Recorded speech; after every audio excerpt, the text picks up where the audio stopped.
Welcome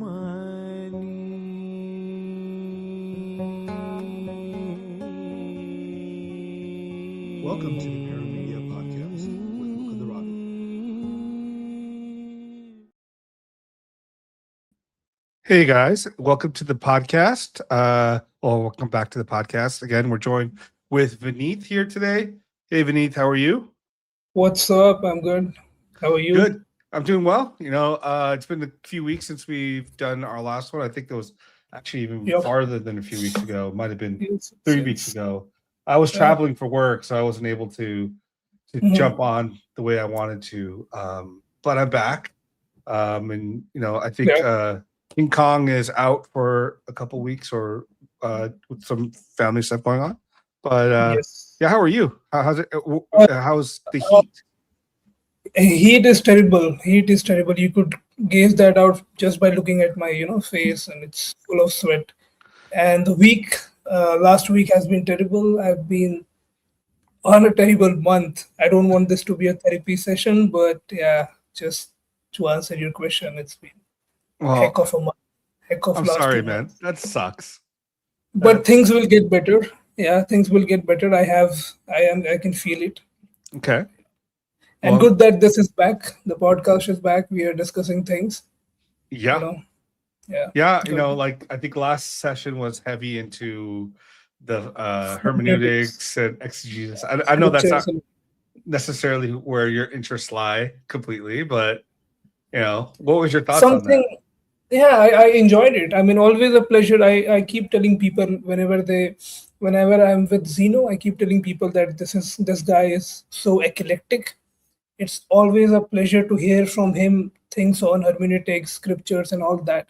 So whenever there's a topic like that, I normally take a backseat. I let him handle. Yeah. And that's what I was doing. You guys were there taking the front seat and driving it through the video. And I was enjoying chiming in wherever I felt like. So for me, it was, getting to know a lot of other facts that I had not known before. So it was fun. It was interesting. Yeah, it was good times.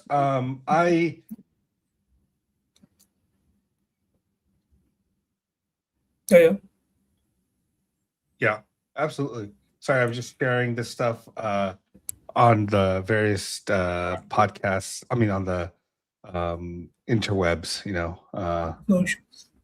To make sure that we're out there in the public. Yeah, that's the only thing missing. But let's hope. Okay, there we go. All right. So interesting. Yeah.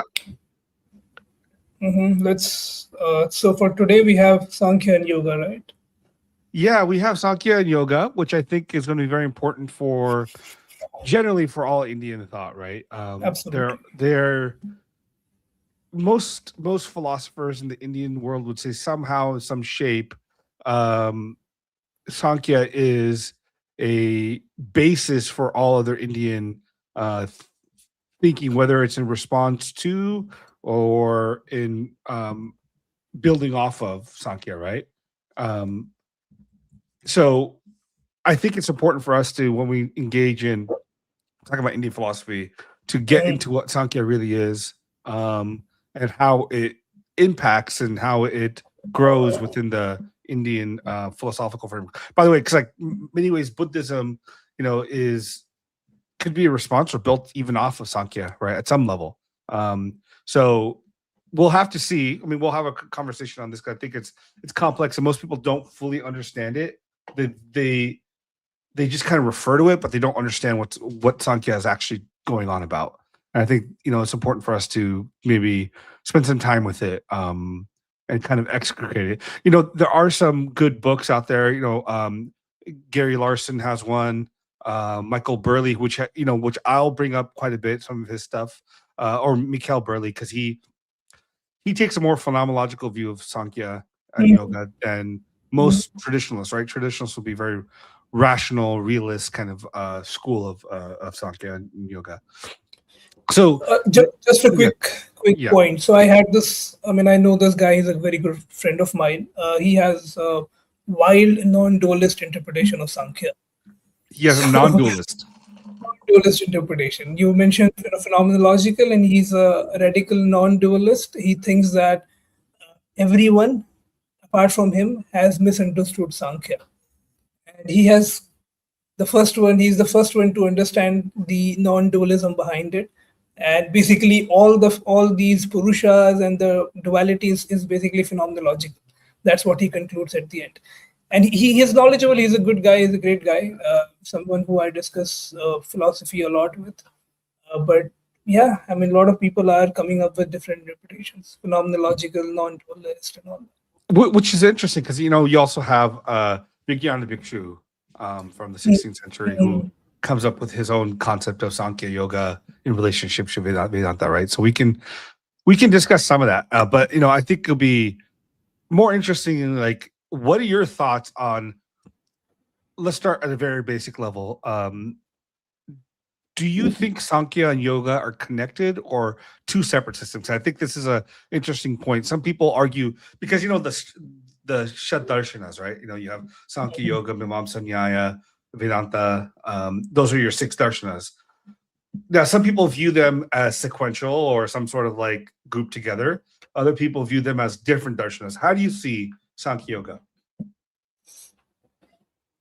Okay, so one myth that, not myth, but this is something that is conventionally accepted.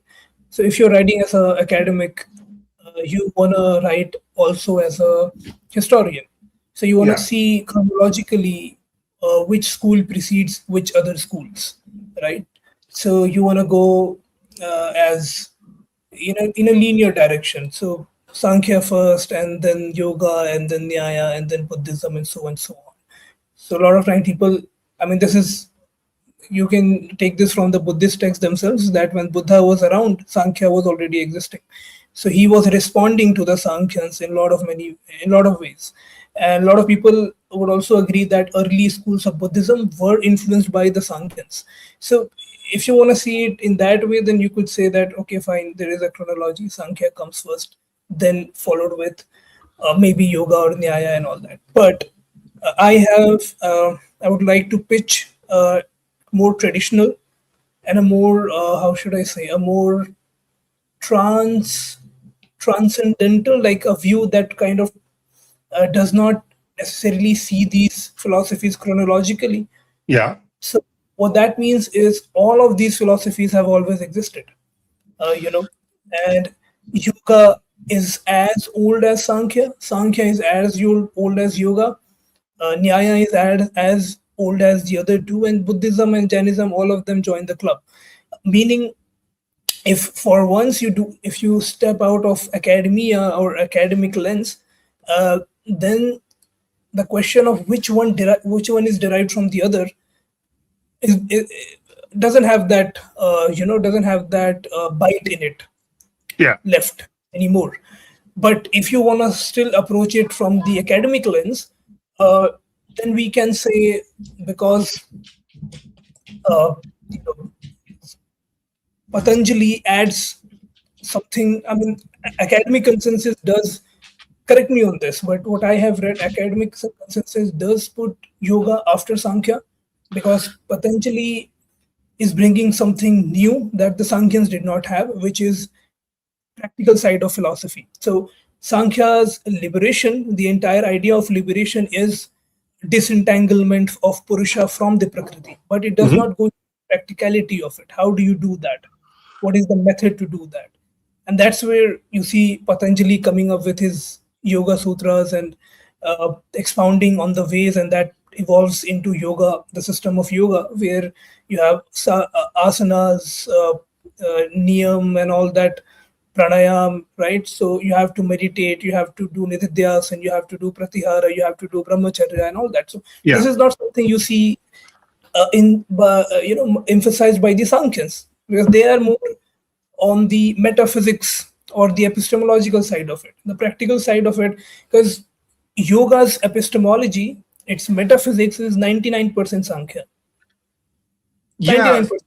So it's interesting for a couple of things. I would say there's a couple streams of thought here on this, right? One is Yoga and Sankhya are the same school, at least at some high theoretical level. They are. They're just different approaches to salvation, right? Because Sankhyan view is almost like rationalist slash, um, let's say, like reasoning, right? Discrimination until you get to the point of recognizing intuitively one is Purusha, not these prakritic elements around us, right? In this context.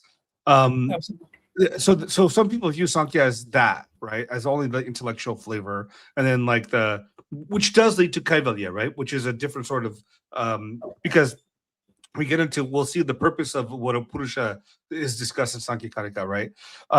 Now the interesting part I think is so Ishvara Krishna Sankhya Karika is later than Yoga Sutras, at least historically, right? So we have his the tentative date for let's say Ishvara Krishna's Second, it is around third to fourth century, I guess. yeah, third, Second. fourth century. Yeah, somewhere around there, right? CE. Whereas Yoga Sutras might be somewhere between early century BC, maybe first, second century BCE, something like second or third century CE, or maybe a little bit after that, right? And different scholars have different views on this because they split up. Like some people think the fourth chapter, which is called the Samadhipada or Kavalipada, I forget what it is, but that chapter might be interpolation or older or whatever order because that's the section that actually deals with things like discussing maybe directly yogachara, but I don't know if that's true or not. I mean, it just addresses the idealist school. So some people, see these things as two separate categories, Sankhya and then yoga. I tend to view it as intertwined. They're trying to achieve the same thing, which I think Samkhya is the philosophical, metaphysical, like foundation of yoga. Like the way yoga approaches its metaphysics, right? At some level, what in terms of what chitti is connected to buddhi, right? In that sense of, or manas, in the sense of the fluctuations of mind, and its various categories. So I think it's interesting to have that position that they're two separate things, but I tend to think they're one kind of thought that's in conversation with each other. And the other point I know it's interesting to me too is now Ishvara Krishna Sankhya is considered classical. That Sankhya is one that people are like is Nirishwarvada. I don't think it is, but we'll get to that later. But the other Sankhya that people refer to is like the Itihasic Puranic Sankhya, right? Yeah. Of Mahabharata, of the Bhagavad Gita, because the primary source for there is going to be the Bhagavad Gita and the Mahabharata for the non-classical, let's say non-classical Sankhya, which might be Basically, yeah, basically Kapila's Sankhya. So yeah, you have Ishwar Krishna's Sankhya and then Kapila's Sankhya, which is there in the Puranas, the Mahabharatas. yeah.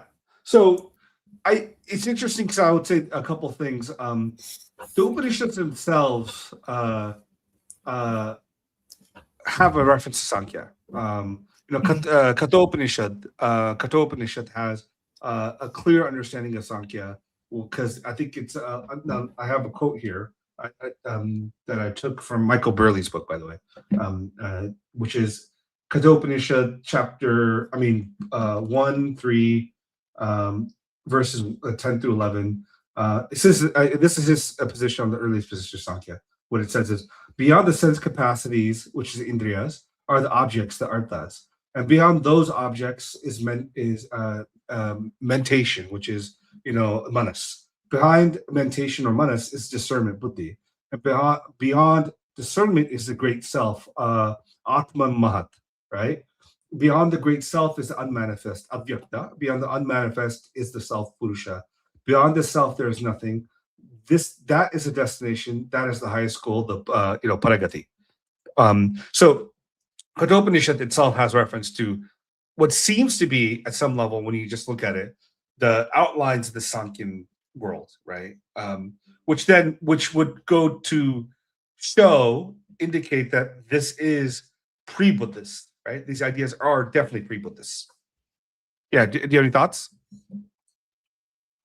I mean, yeah, they are definitely pre-Buddhist. As I mentioned, Buddhist texts themselves mention that the Sankhyas were present, and even the yoga system was also there, because Buddha repudiates yoga. He repudiates asanas. He criticizes them that they cannot lead to, kind of rebukes them, makes a slight, uh, you know, uh, how should I say, laughs off basically at the attempts of these yogis and sadhakas to attain liberation through gymnastics. Let's just put it Yeah. in a Yeah. way that, yeah, could give you the impression in what sense he was rebuking them, right? So, yeah, definitely they are pre-Buddhists, and if you take into consideration Upanishads, then they are. You could also say that Sankhya is pre-Vedanta as well, Yeah. because then Vedantins are also responding to Sankhya, Right. and Sankhya is there. The cosmology is there in the Upanishads, so you could say that. I think Krishna also mentions Sankhya, but a lot of people would say that Sankhya is in a different sense. It's not Sankhya of, the Well, I mean, metaphysics. he does say, which is what's the line now? Now I forget. Bhuminapo nalo vayu kammano buddhyevacha ahankari ti yamme bhinna prakriti. This is what he's Mm. saying is lower prakriti, right? His prakriti, which is the bhumi apo nalo vayu mano buddhi evacha ahankara, also ahankara, which is, these are the Sankhya categories in some sense, right? They're very roughly, these 8, as he calls it, the 8, which is very interesting, because I do think there's a reference to that there. That this now, it's also interesting, I would say, is because we can't necessarily think of the Samkhya of Ishvara Krishna or the yoga of Patanjali being the same thing that Buddha is referring to, right? These might be different. Mhm.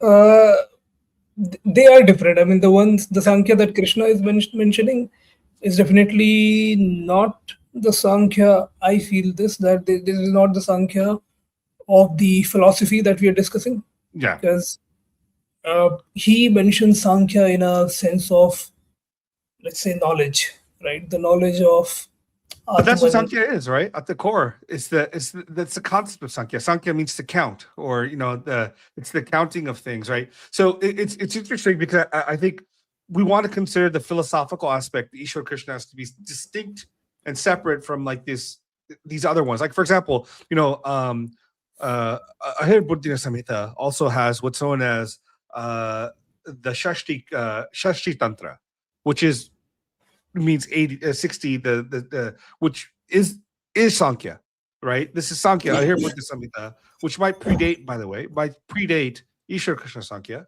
The Shveta Ashvatara Upanishad also refers to Sankhya. Prashna and a couple other Upanishads also have these ideas of calling it Shashti Tantra, right? This idea of like, so there is this ancient element of Sankhya that is at play, that I think, Ishvara Krishna is in some sense actually tied into, right? So the one point I would say is, I think a lot of people approach this idea of Sankhya of Ishvara Krishna being atheistic. I think they're incorrect. Yeah, this is where this is where the discussion will get exciting. Yeah. So the friend that I told you about, he also thinks that this is an incorrect view.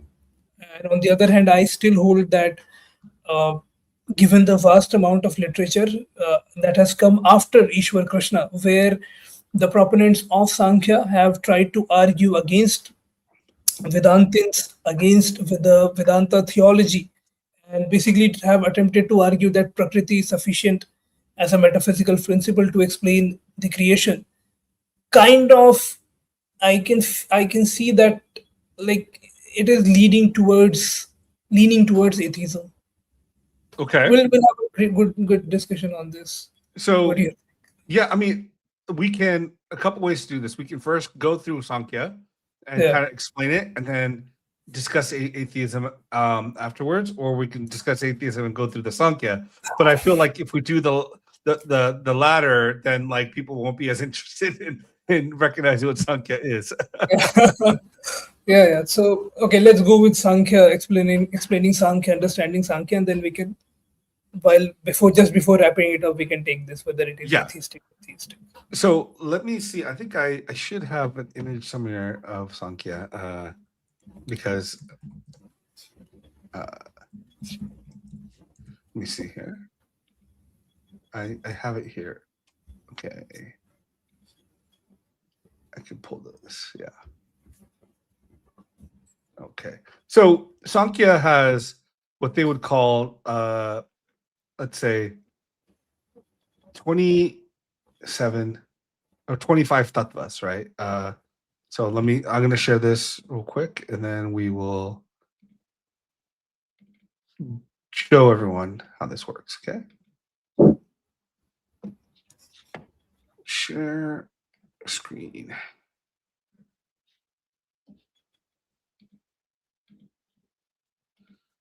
Okay. All right. All right. So this is the Sankhyan framework at the highest Yeah, level, right? perfect. So the Sankhyan, and this is traditional, and then we'll talk about other people's perspective on here, right? So there are 25 tattvas. So 25, first tattva is going to be your Purusha, right here, right? The Purusha tattva or Purusha tattva here is this definition from Sankhya Karika is pure awareness, witness, bear witness, right?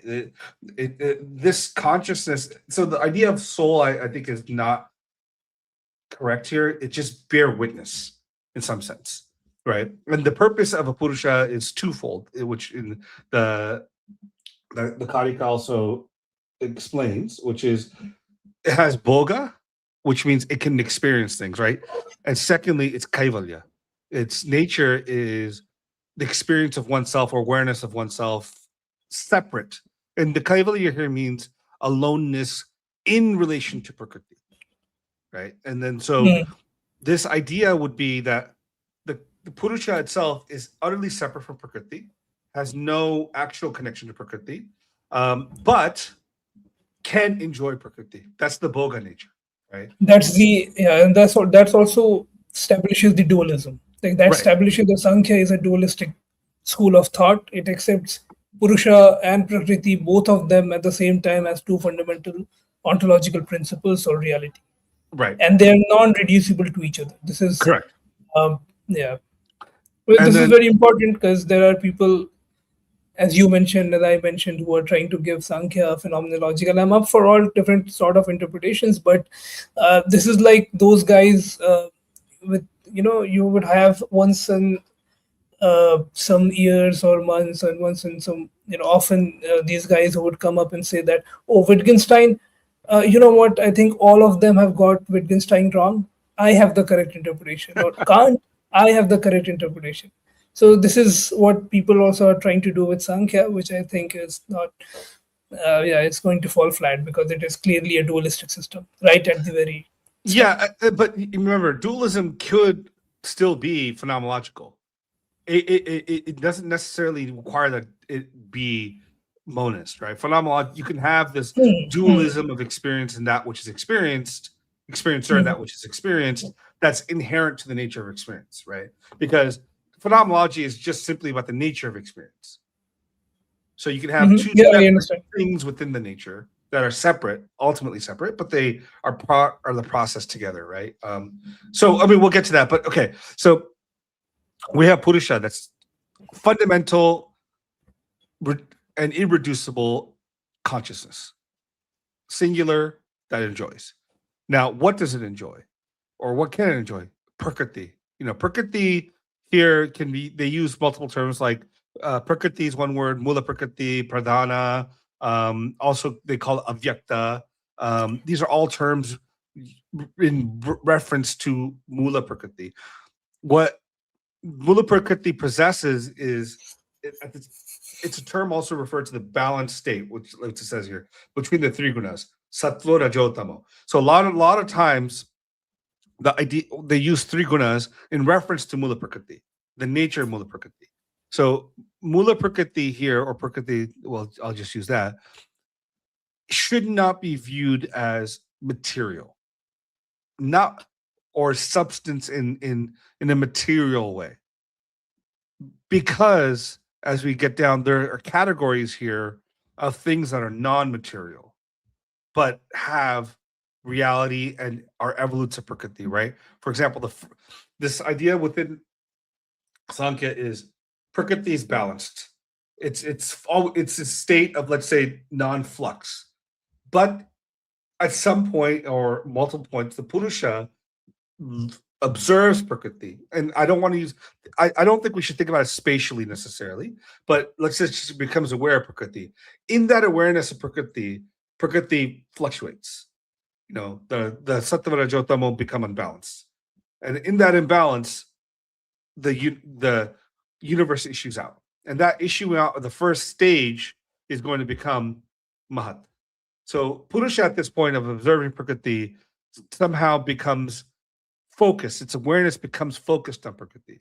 And in that focus on Prakriti, it loses its own sense of who it truly is, right? As being Kaivalya in the Bhokta, and it merely sees itself through Prakriti, like kind of like entering into a house of mirrors. And you see all these different versions of yourself, forgetting that you're the one looking at these things is there, right? Instead of the images. So once that observation occurs, the breakdown or evolution of Prakriti happens, which goes from unmanifest Avyakta into Mahat, which is the great intellect, right? As you see it and the reason they call it intellect here is important because what happens is a stage of unmanifestness. Purusha observes it, becomes manifest because of what? Discernment. The ability to discriminate.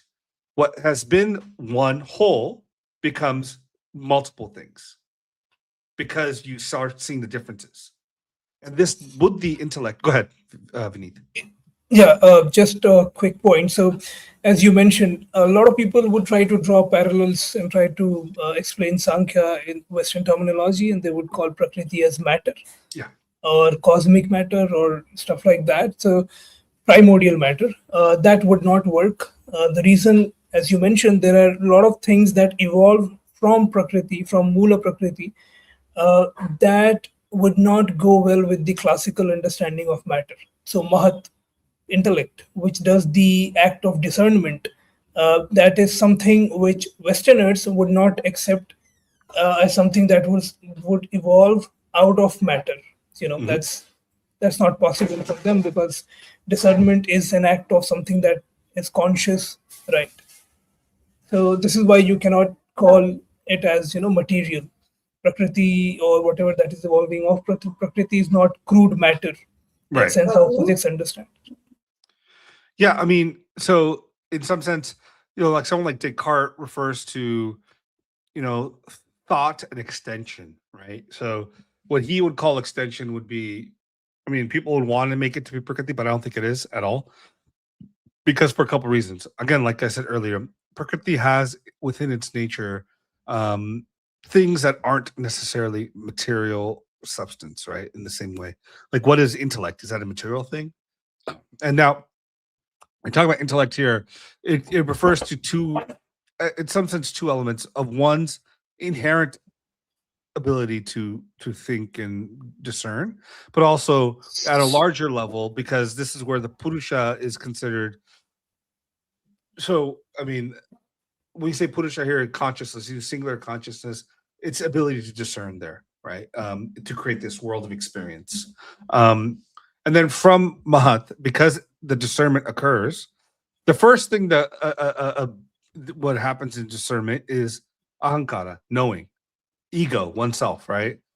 Now it's viewed in reflexivity through Purusha, I mean through Prakriti, so it becomes what they would call like asmita in yogic terms, which is the I-ness or the ego of myness, right?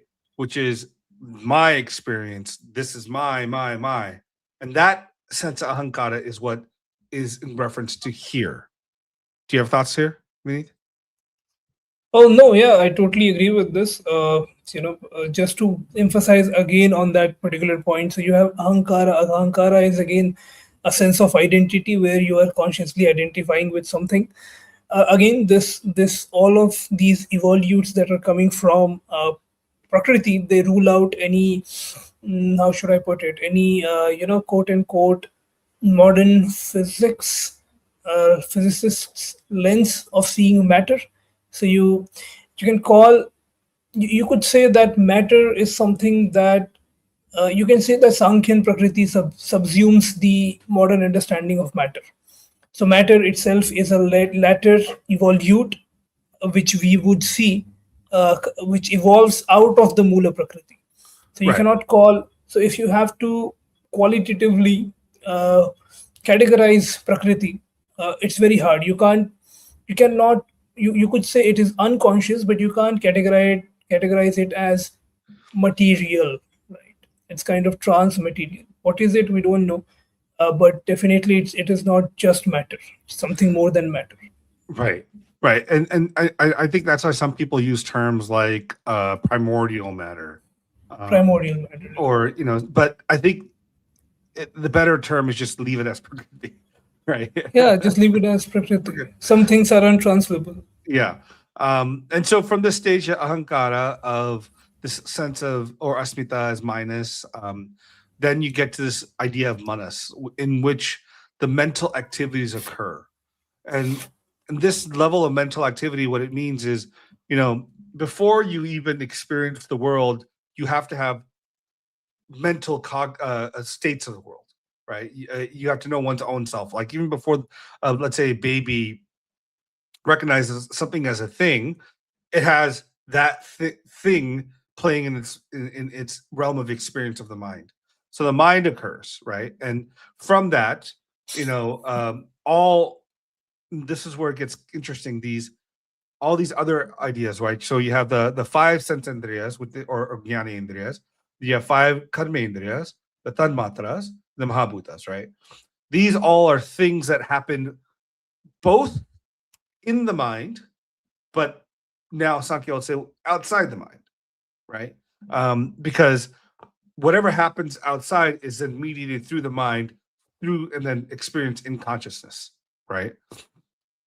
So when you have like when we go here and talk about, let's say here, this, I don't know if it shows here, sense organs right here.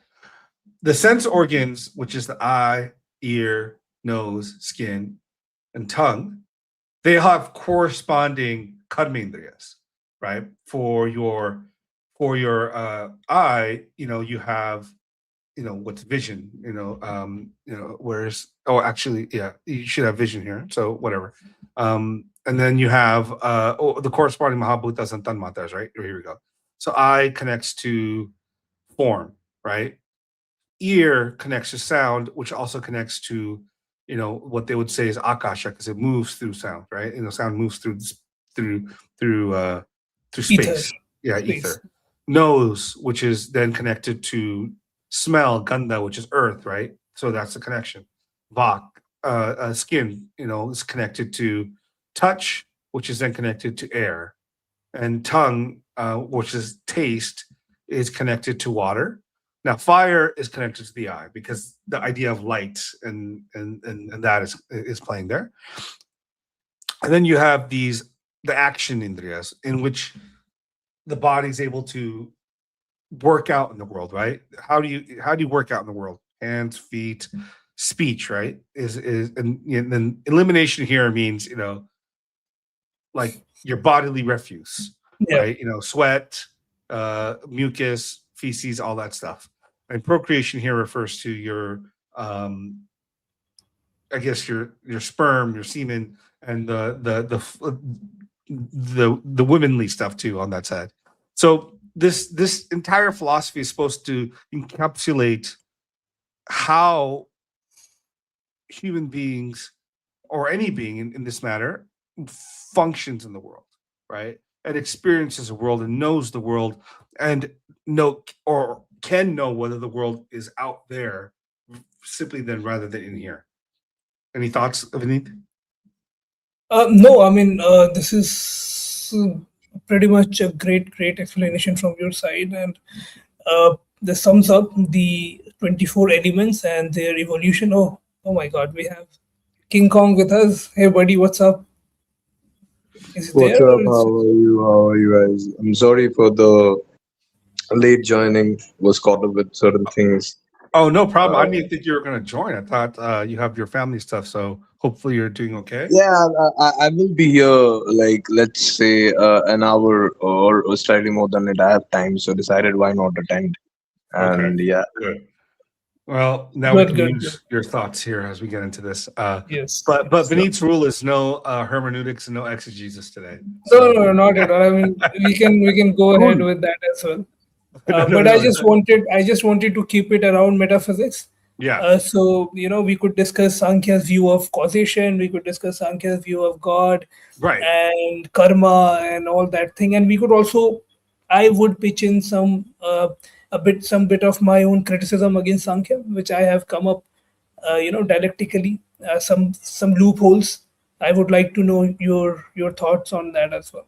Sure. So Yeah. yeah, as we have this here, the 24 elements and how they evolve, they're very interesting. Uh, I was reading a book where they used Sankhya's cosmology and compared it with Big Bang and how the universe evolves. Yeah. The What we are looking at here is scientists or theoretical physicists, and I am saying this with great care.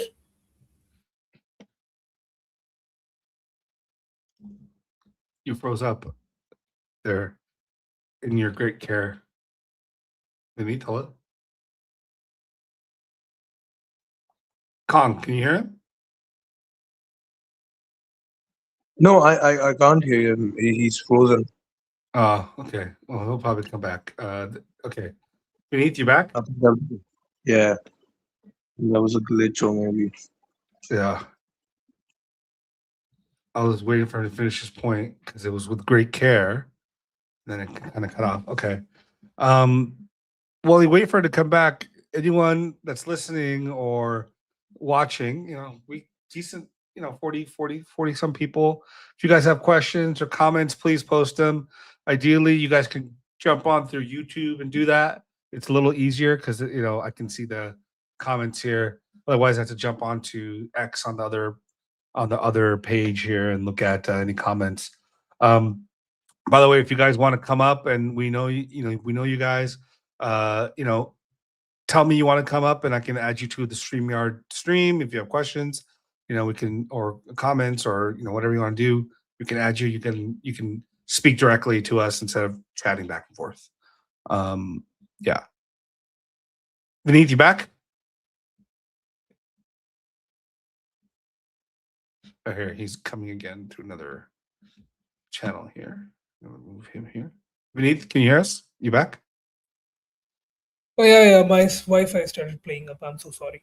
No So as problem. I was saying, basically this is what we are looking at. Scientists of the ancient times. What do scientists do? They propose elements to explain phenomena. And if you go to scientists who are non-realists, scientific non-realism, so they would say that all these elements that physicists use, they are theoretical placeholders. That's what they are. They're trying to come up with the best possible explanation that they think corresponds with reality. If you go 2000 years back, you have the Sankhyans doing the same thing. They're not doing, in principle, they're not doing anything different from what the physicists or the scientists do in our time. The Well, only difference is that they are not conducting experiments, but we could also say that no physicist conducts experiments on heavenly bodies, right? All they do is the method is pretty much armchair, backed up with more accurate tools like mathematics and upgraded. They have years of physics that has developed to a lot of extent where it gives results with great precision. Apart from that, in principle, what they're doing is quite similar. yeah, I mean, I'm not sure. I mean, I think in principle, I think you're probably correct. I think the means and the methods are very different. Like I think in some sense, I mean, this is where we'll have to figure out if is Sankhya here. Now, this is a lot of observation of both, let's say, external phenomena of things like our bodies and things out here, connected with internal phenomenon, right? Of what our experiences are like. Sankhya, in some sense, and this is, I think, a large part of what a lot of Indian philosophy tries to do, is somehow connect these two things. What, and this is where the idealism versus the realist schools tend to play out too, right? Is it all occurring within consciousness or the mind, or is it actual thing out there?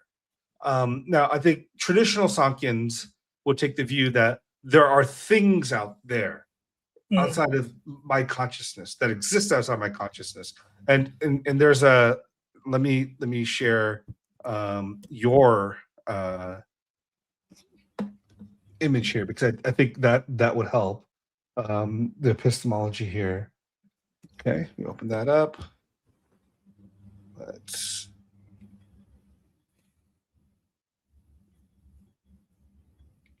okay, now let's present, share screen.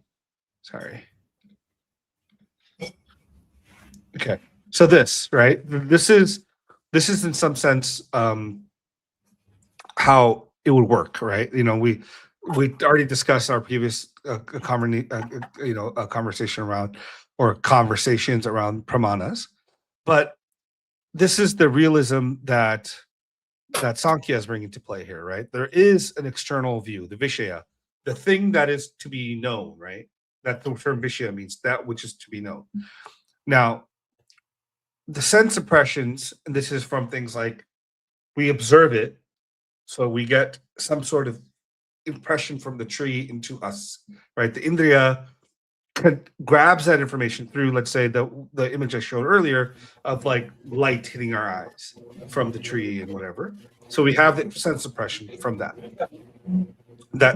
goes into Indriya, and then it becomes like there's some sort of modification that occurs, right?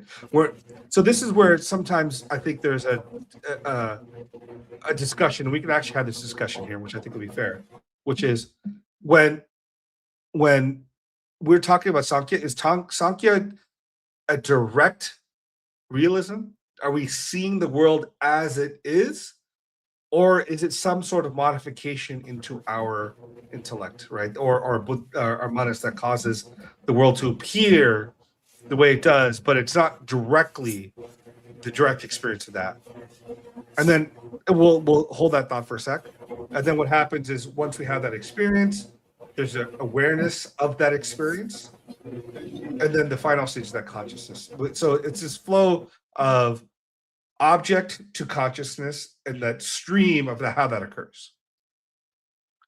Is that fair, guys?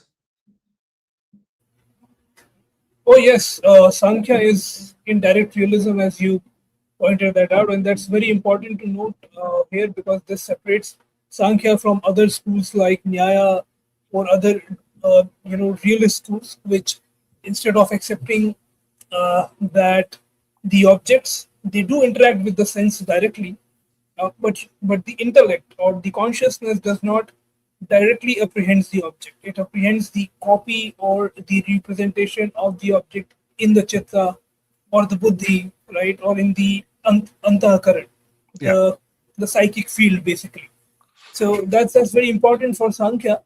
One of the reasons why it is important is, perhaps I could not put it in the slide, but I would like to mention that. So Sankhya is pretty, I would say it's pretty scientific in its epistemology, in a sense that it believes that knowledge is not definite in every case. So there's always a scope of knowing more. Even though you think you're perceiving a particular tree, there's always a case of knowing more about the tree, because what you are perceiving is a representation of the tree conditioned by your own psychic field, right? So you can make an error, right? And this opens up the scientificness, quote unquote, where you could keep going on regarding trying to solidify what you already know, right? So trying to do more experiments, trying to uh, get to that particular object from different angles, from different point of views, conducting experiments and all that thing. So Sankhya accepts knowledge as provisional because of the fact that you never interact with reality directly. So there is a chance that what you know through your perception could err, right? It could be incomplete. Let's not say that it could err, but it could be incomplete. Unlike the Nyayikas, where if you have perceived something with your senses, because it is a direct experience or direct apprehension, and there is no intermediate image or representation, there is no scope of that knowledge being corrected, right? Because Right. you just happen to know it the way reality exists outside of you. But in Sankhya, this is not the case. So Sankhya leaves open. There's a scope of uh, reformation, basically, as far as knowledge is concerned, which is quite modernistic in epistemology, if you see. Yeah. King Kong, do you have any comments there? No, more or less, I concur with all the other points. I'm sorry And for the background noise. No Yeah, more. sorry. no, it's not much. If you want to speak, you can. By the way, am Yeah, I like Vinny, go doing on. that? Are you guys hearing Yeah. background noise from my side? No. No.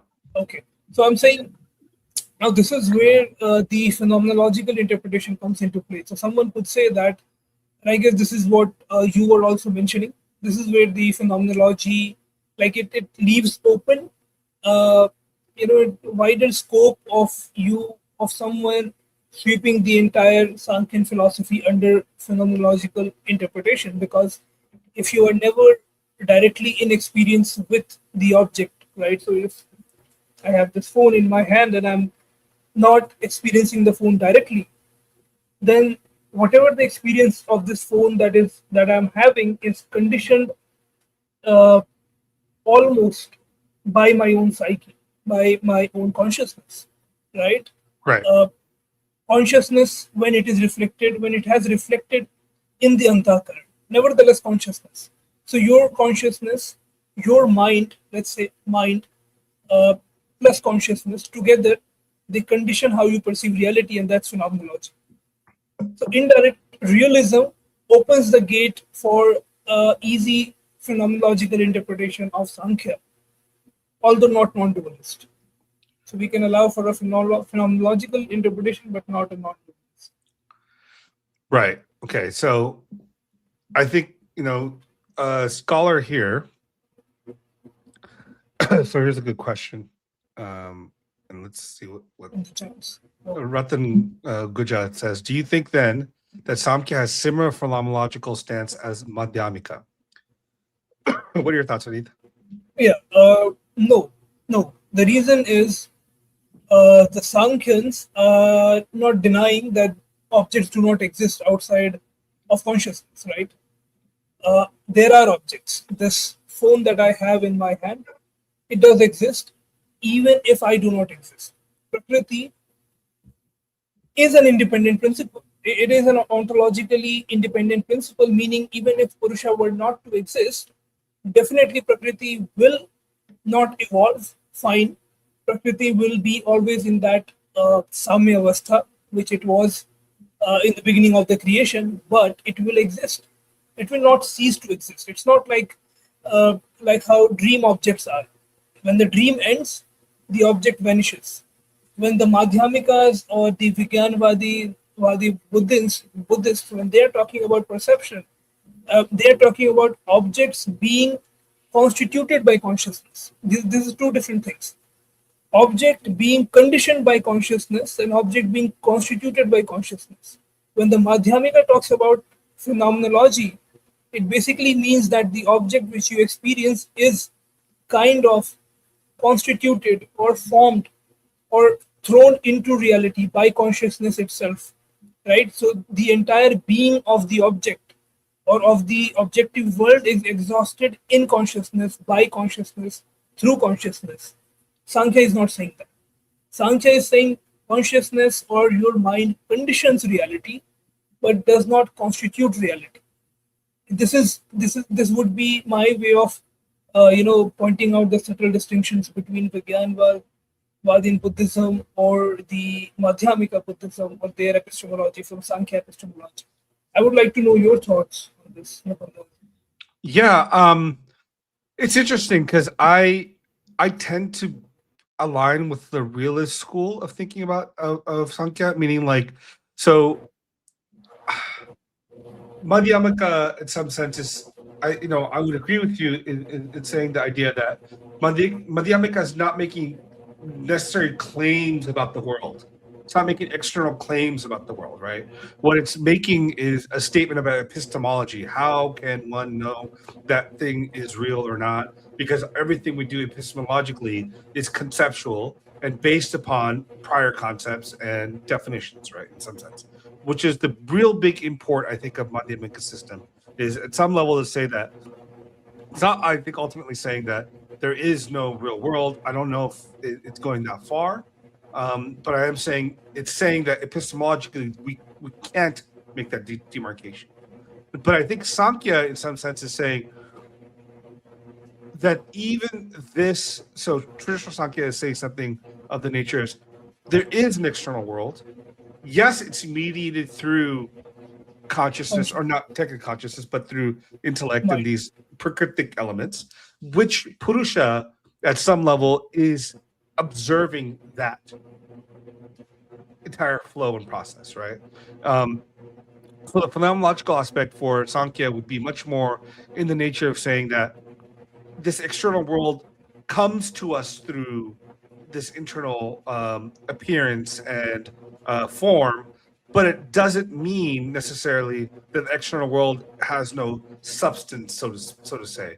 It's just mediated for us in this context. Now, one can ask the question, well, if it's mediated through our experience or through our phenomena, then how can we say anything real or true about the thing that exists, outside of our experience of that thing? And I think to that sense, Sankhya and other tradition, non-Madhyamika traditions would refer to scripture one level. The other level is saying that, well, if you do not accept the reality of something you're experiencing, at some point you're going to end up in pure solipsism, right? And that is a problem that I think the Sankhyans and the realist schools try to avoid, going into solipsism that connects to pure idealism. What do you guys think? Or was that rant made no sense? Ruthan, does that make sense what I said, or is it just nonsensical? I would have a quick point here. So, Yeah. When you mentioned Madhyamika, you're right in pointing out that. So, this is the reason why I mentioned Vajrayana along with the Madhyamika, because the question fits more to the Vajrayana because they are the ones making ontological claim that consciousness constitutes the external world. And you're right, Madhyamikas per se, particularly, are not making that claim. But how, in pop culture, that is associated with Advaita Vedanta, and Advaita Vedanta is associated with the view that consciousness alone exists and that is what constitutes the entire world. So, taking that view, I responded, but you're right, yes, Madhyamika is primarily an epistemological model than an ontological model.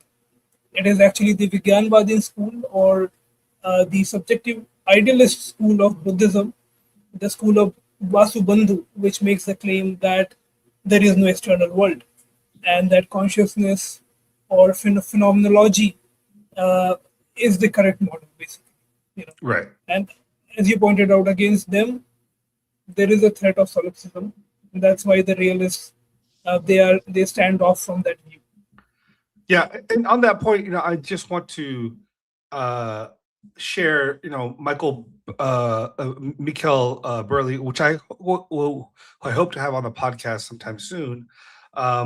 His interesting engagement with the Samkhya. He wrote a book on this called Samkhya Yoga. I think the phenomenology of realism or something like that. I forget the name of the book. I have it somewhere here, and I was reading it actually in preparing for this. Rereading it in preparing for this conversation. So he postulates this, right? This is traditional Sankhya view, which we just went through, which is the overall orientation is metaphysical dualism explaining reality, right? Purusha Prakriti ontological categories. Mikhail Burley takes a position that it's a phenomenological dual aspect realism, meaning that Purusha and Prakriti are not necessarily ontologically distinct beings or things in, let's say, reality, but they're ontologically distinct in how they appear within consciousness, right? Or to consciousness. So, in one sense, what he's saying is when we experience that pure awareness, that pure kaivalyaness, that's us, the experience of the Purusha side. Whereas when we experience the reality of the world, and or it's made bare to our consciousness, we're experiencing it through Prakriti, right? So these things, in some sense, exist within consciousness or appear to consciousness, as opposed to there being ontologically two separate things. That's the argument he's kind of making, right? So it shifts from making ontological claims, which traditional Sankhya does, to making claims about experience, the phenomenology, right? And I think he draws quite a bit from people like Husserl and Kant, and Brenton, Brentonen, and then there's a few other people he draws from. But it's interesting because there are glimpses of this in the Samkhya Karika and the various traditions, because as much as we're talking there are realist schools, they are also very deeply concerned about what's going on within consciousness, right? Or within the nature of experience. So yeah. What do you guys think on this? I mean, I'm not sure if you read Burley, but what are your thoughts on what he's saying here?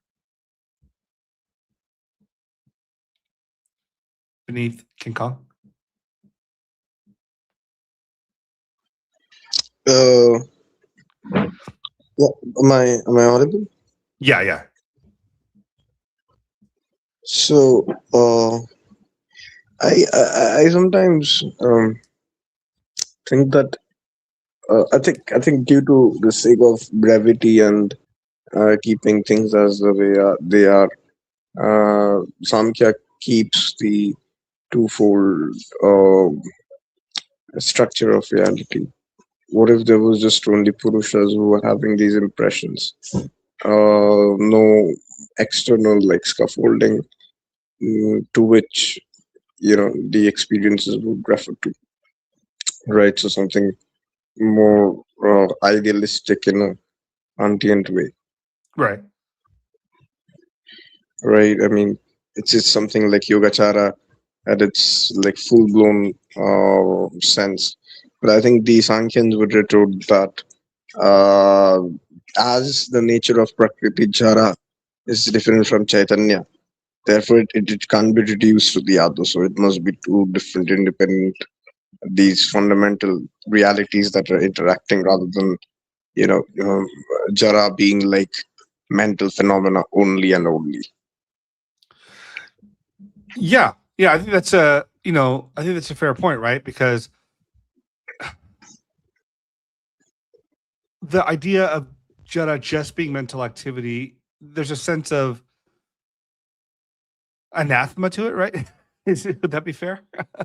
Like it's Yeah, all in the mind. yeah, right. When I touch a tree or smell a flower, is that just a mental thing that's happening? Is there no physical thing that I'm touching that has reality outside of what exists in my experience? I mean, I think that's a real question, right? Yeah, I mean, it's a meaningful question for sure, and like the demarcations are, I think, needed to like uh, what on earth am I being referring to? What's being the referent object?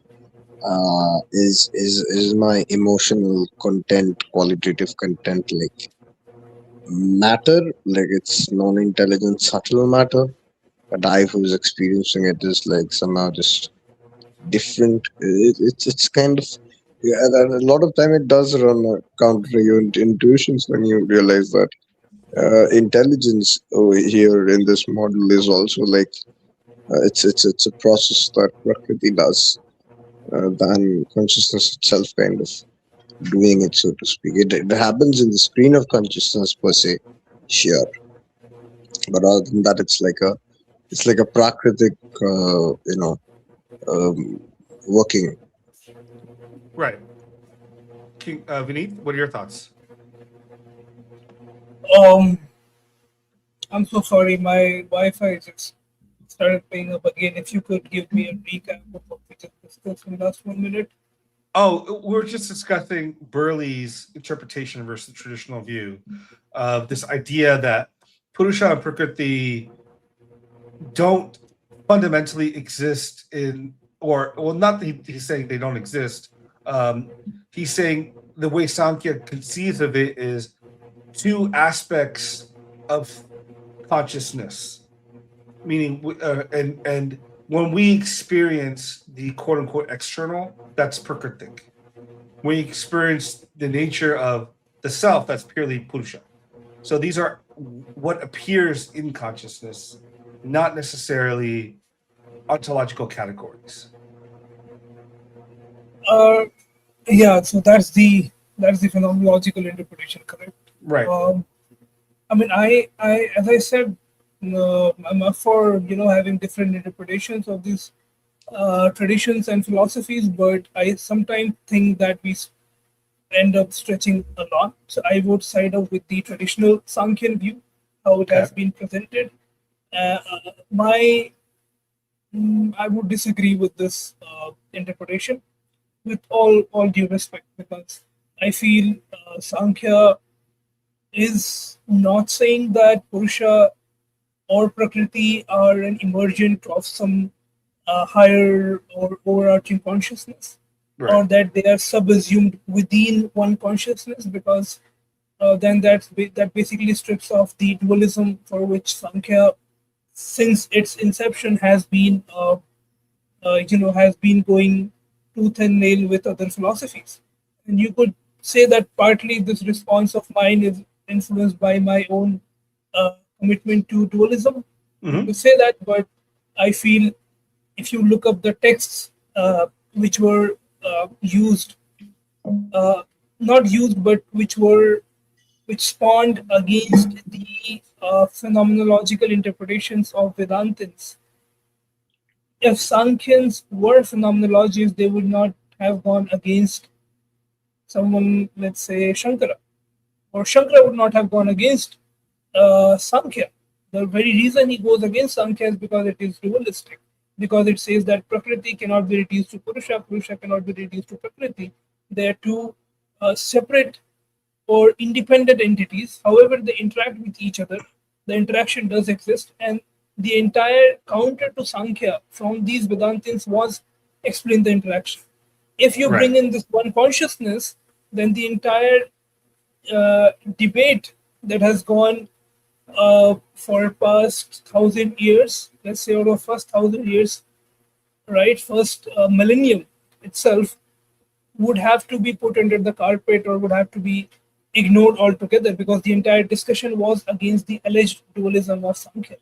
Yeah. So, So I mean, I think what someone like Burley is trying to say is a little more modest, a little less like universal, meaning like what he's trying to say is at some level, we all of us, all beings that experience the universe or experience things are stuck between these modalities that appear to our consciousness. One is this sense of the external experiences of things outside of quote unquote us, right? Which is, let's say, our thoughts, feelings, emotions, trees, plants, everything out there. Those are all like prakritic. Well, anytime we have the experience of that, the quietness, that just being without thought and all this other stuff, that's the experience of Purusha. These two things exist within experience. They're not ontological things, and they're not like the creation of the world. They're just the nature of experience, is what he's trying to say here. Which is not to say, like making claims that, that they're one thing. They're not. They're separate things within the nature of experience. And we, in our humdrum of life, are really focused on prakritic. Well, the idea of the Samkhya Karika and yoga practice is to quiet that element. And so we experience the nature of Purusha. Now, it makes no absolute claims. It's claiming these things are real, but only epistemically real and phenomenologically real, because we can't say anything more than that. That's the claim he's making. Yeah, but There then might be that's an eternal world. Mhm. There might be. We just have no access to it directly. I understand. I understand where he's coming from, and I understand where you guys are coming from as well. But I don't know. I just feel that there's something off with every time I hear this interpretation, and the similar kind of interpretation. So I had a conversation with my friend. He is also a Sankhyan, and I think he read this. And I think he read the gentleman that you mentioned, Mhm. his work, because his explanation was pretty much the exact how you are describing Sankhya.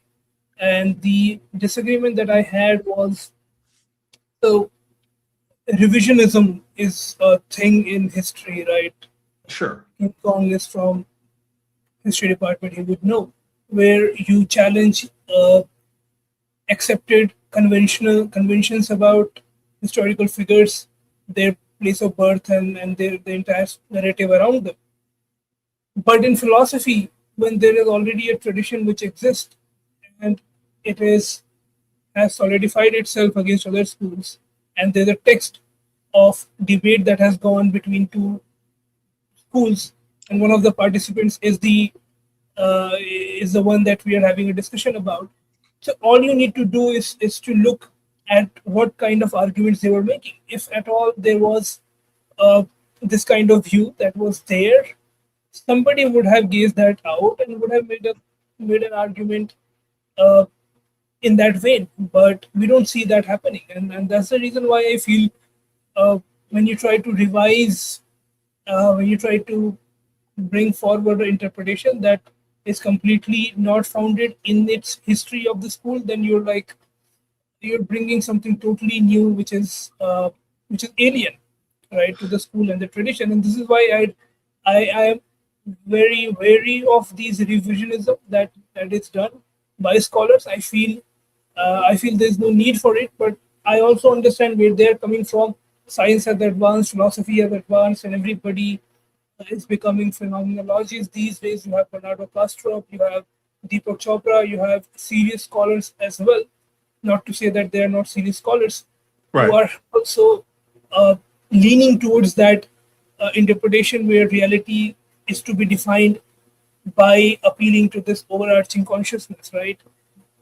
But I think when you do that with philosophies or philosophers that were, when they were alive, they were very staunchly against it. I don't know, you're not doing justice to these models. Yeah, I mean, King Kong, do you have any thoughts on that?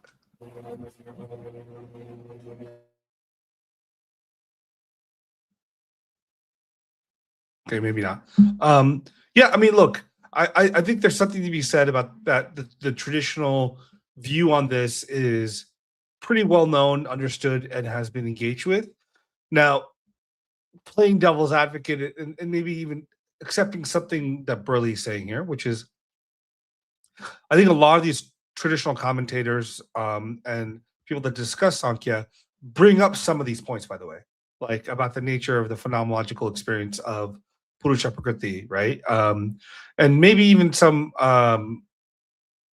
elements of that are taken and expanded upon by someone like Burley.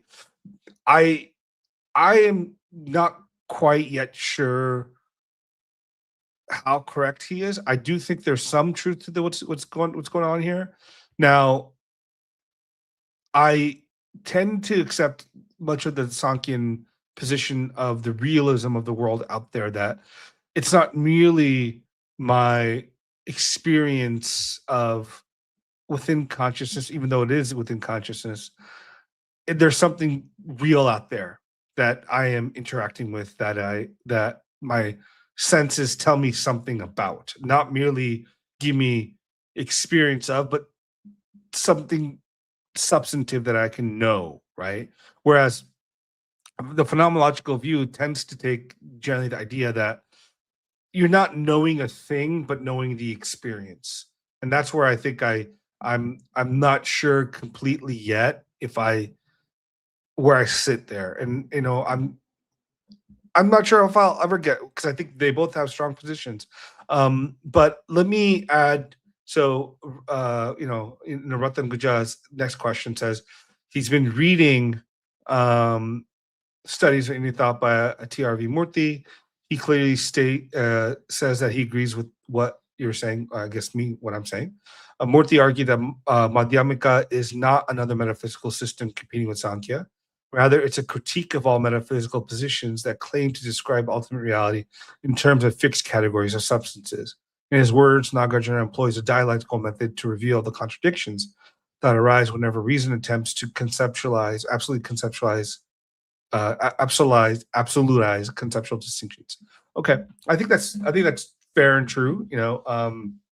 Now the best that can do is tell you, I think in some sense that we can't have categories that necessarily are real in the sense of they are 100% what reality is.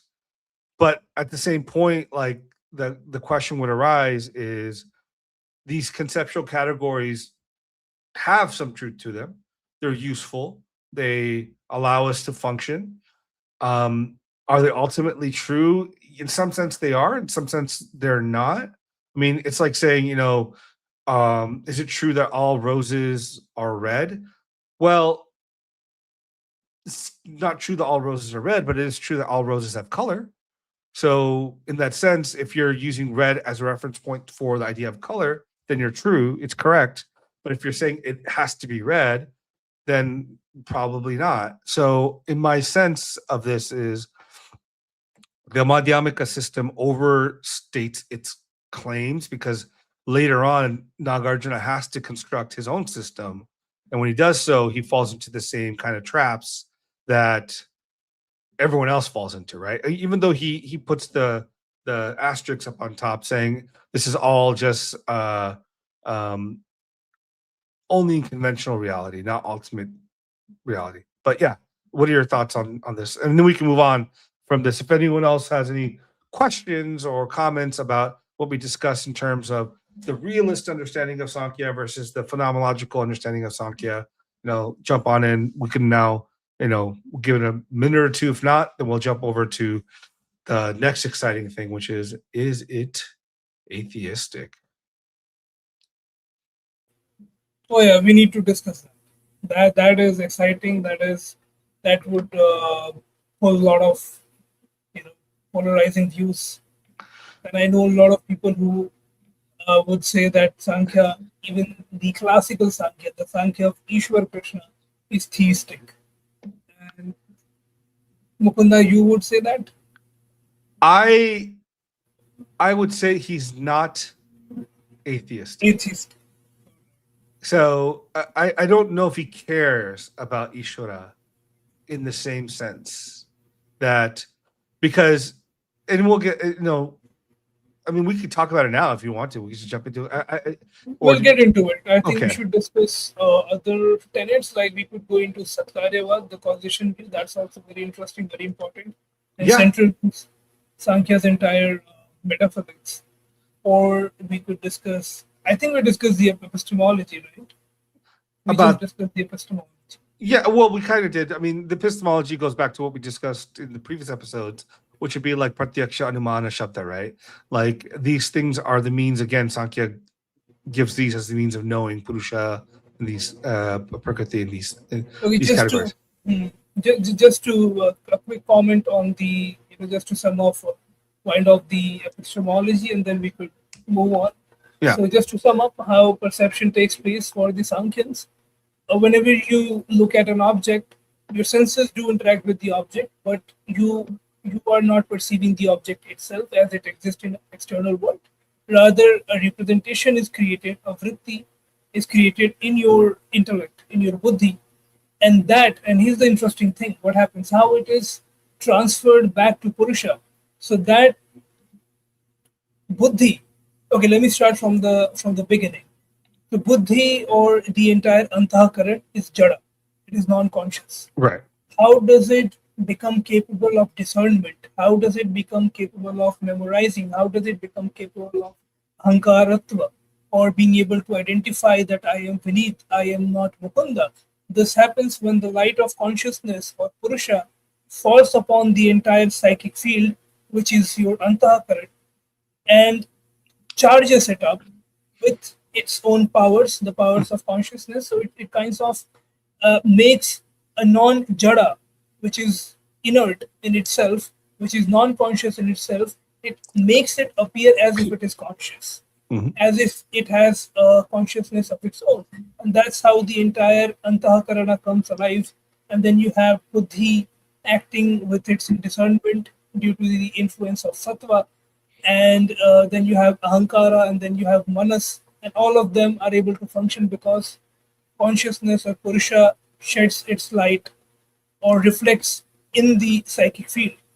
So when the object is perceived, let's say I'm perceiving this phone here, right? So my senses are interacting with this phone, but a representation is created in the buddhi through the modification, and that is then reflected as per different commentators. So if we take Vachaspati Mishra, he would say that uh, the consciousness reflects on buddhi, and the buddhi already has the image of this Right. form, right?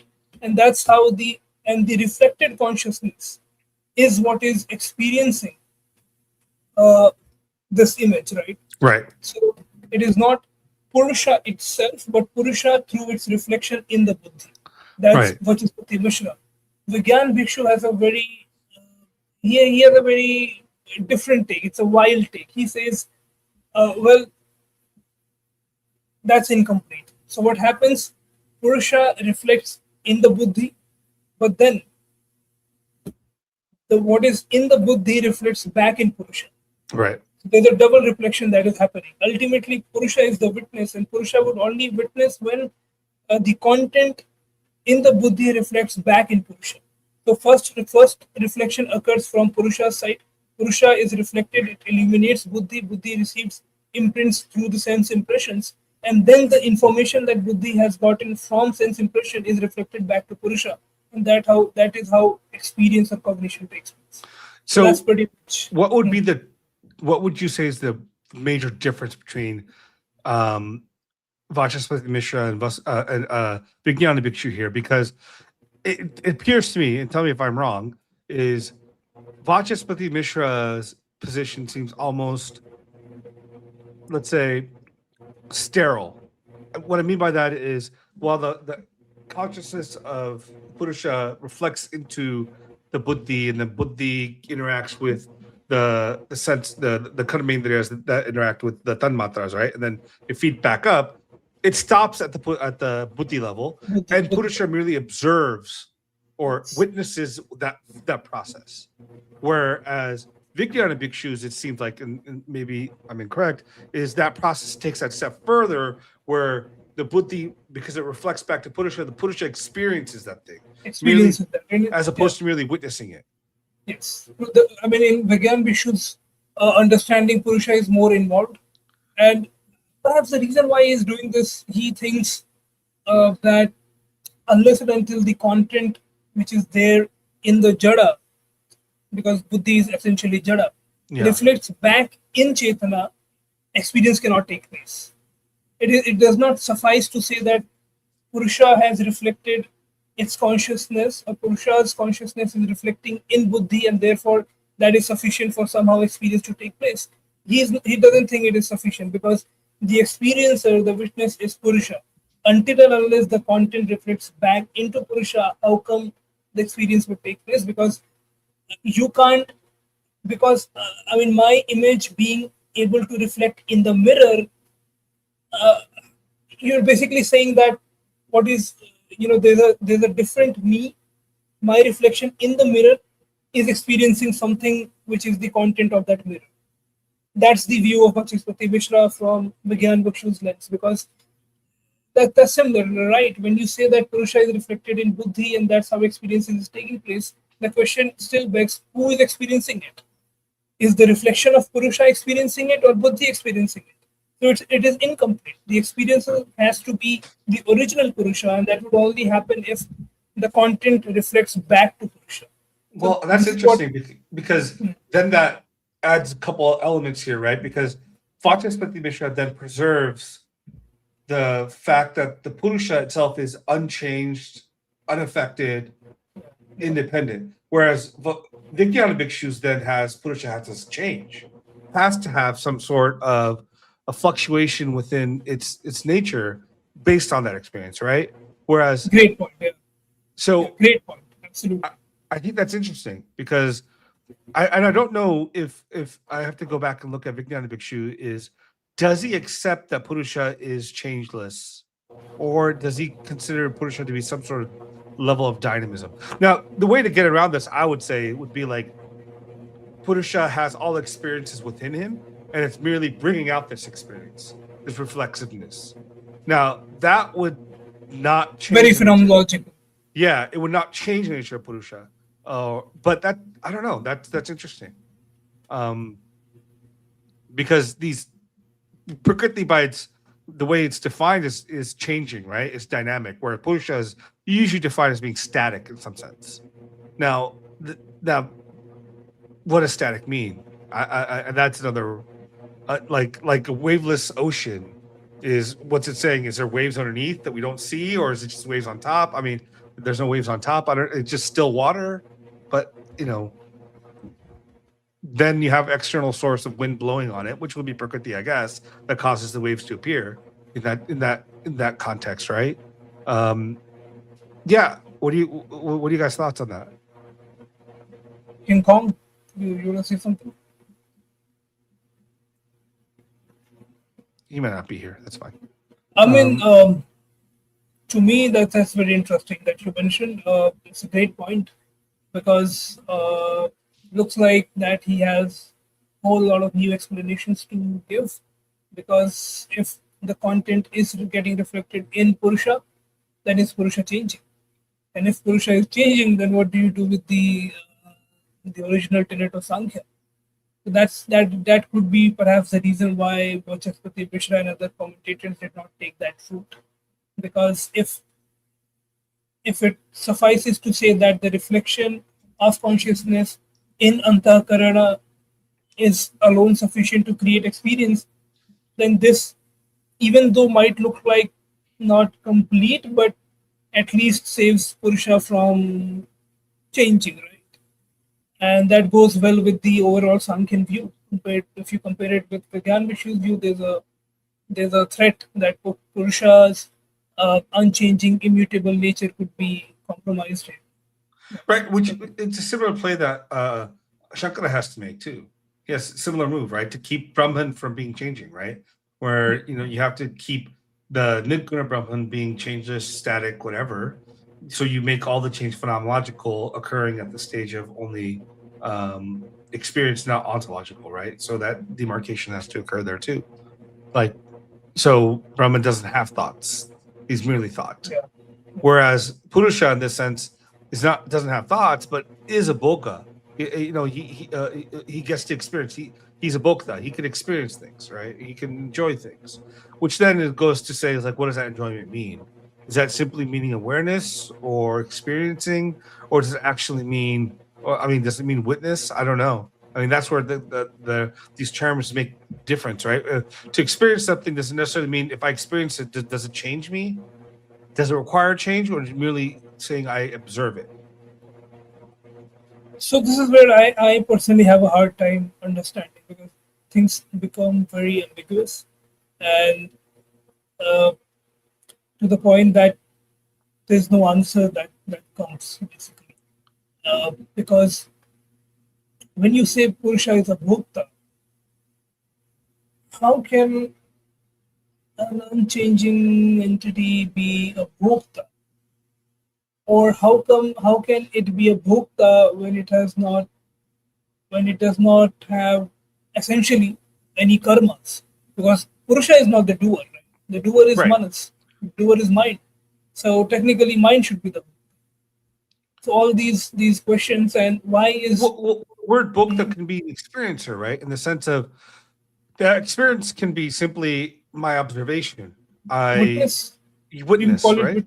Yeah, but I mean, you're right. This is where it gets complicated. Like, witness of what? Of mere phenomena, or of like deeper experience? Like, like does it experience love? Does it know what love feels like, or is it simply sees love as like, oh, here's love, or yeah. here?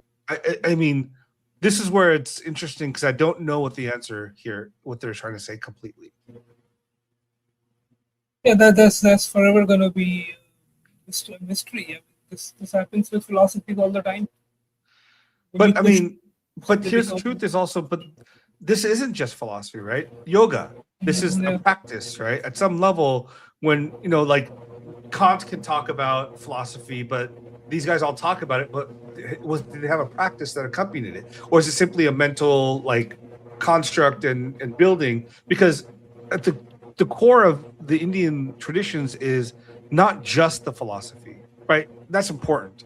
But it is, how does it comport with our experience and our practice? Like, so I have an experience in state A, meaning like, oh, I see the world right now as I engage, things look different and they look differentiated and separate and whatever. But then I get into a meditative state, that changes.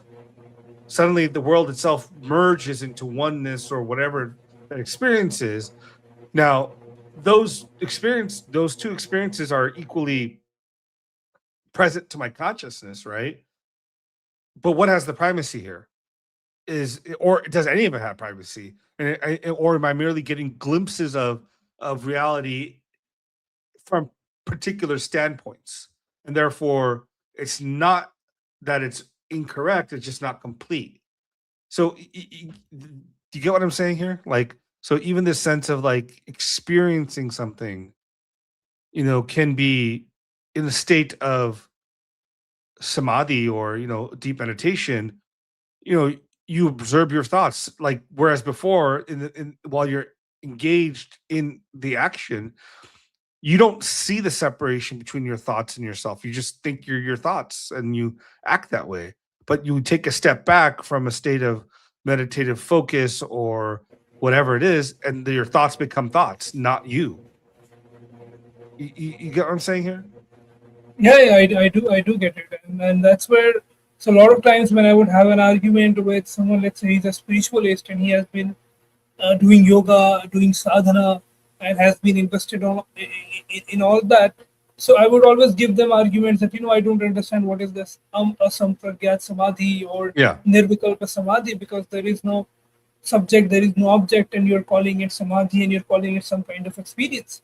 That boggles my mind, because there is no subject, there is no object. Both of them are required for experience to take place, and yet you're calling it some kind of experience, some kind of conscious state. Uh, and the retort that they would give me is, you have to enter that state to understand what it is like. You have to do the sadhana, you have to do the practicality of it, merely because it's unexplainable. You can't explain it through mere words. It's Mhm. something that you have to taste it. Someone who has never tasted sugar cannot know you can't explain him how it tastes like merely verbal gymnastics or arguments, right? So this is where yoga comes into play, as you mentioned. This is where Sankhya's metaphysics ends and yoga takes over.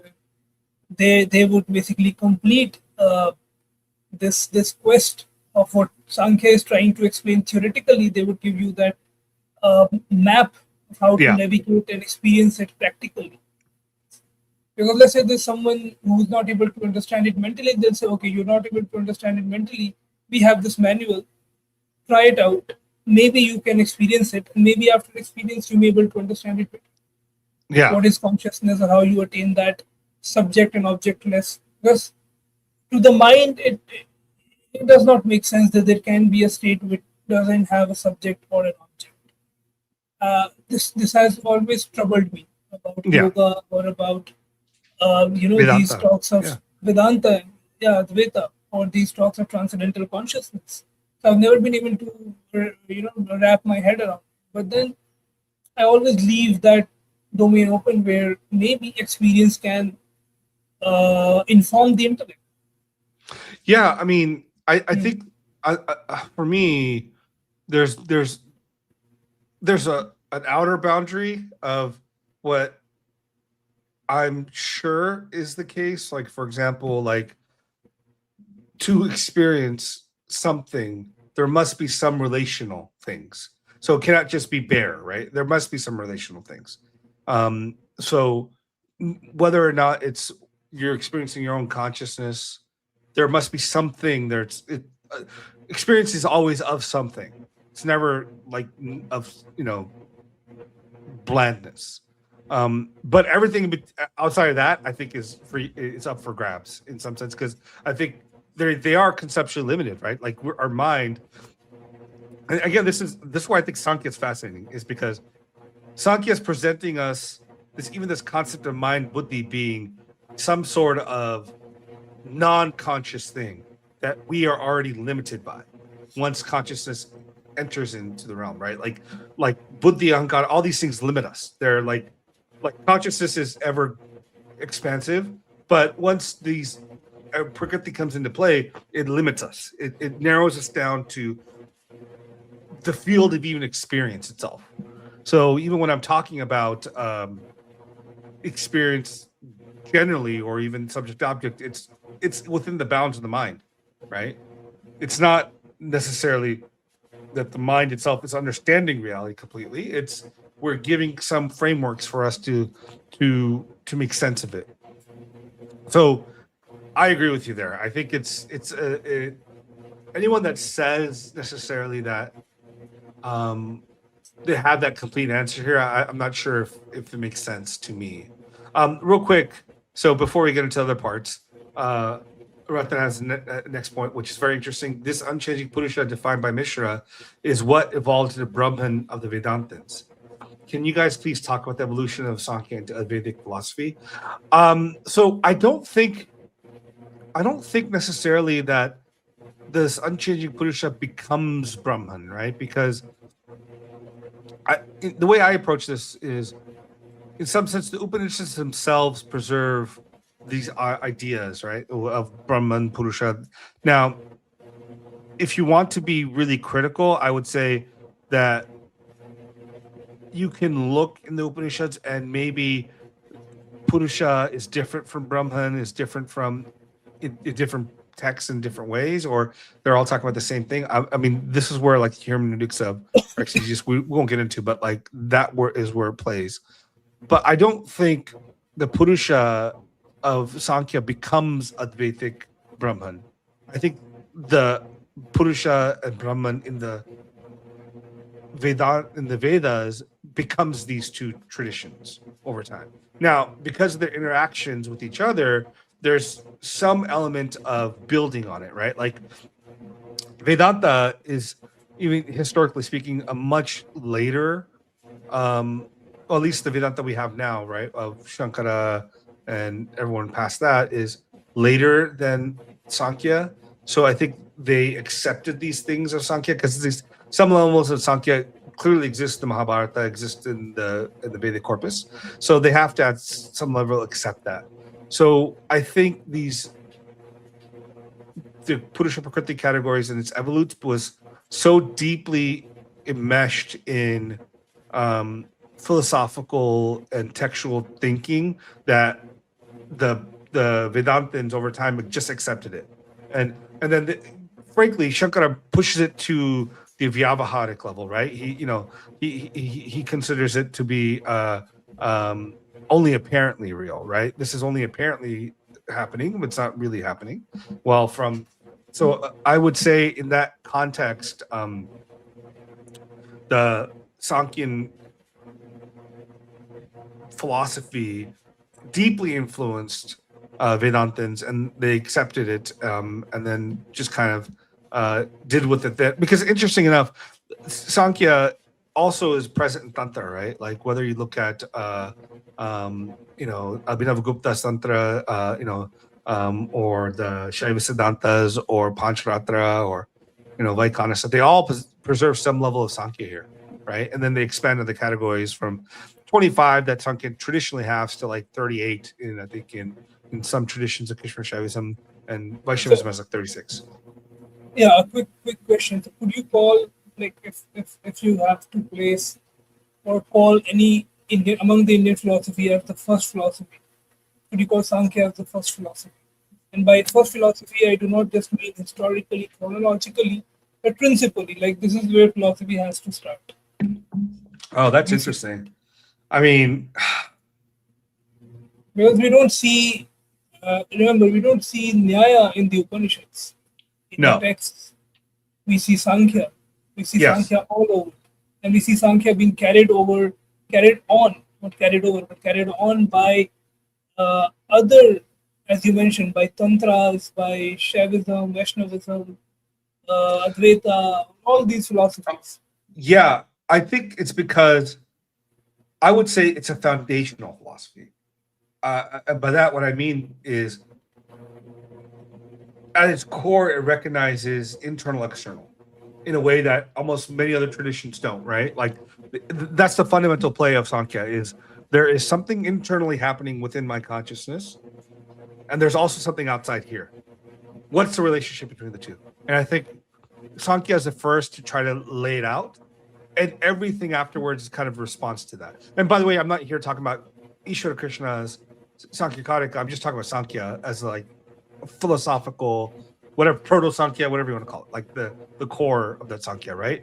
I think that is the first philosophical foundational system within Indian thought. What do you think? I mean, yeah, definitely. I mean, I personally don't have an opinion around it, but I can see how it can be called as the first philosophy. By first philosophy, I basically meant, is it the foundational philosophy? Is it something that people have to grant or have to take something from and then start?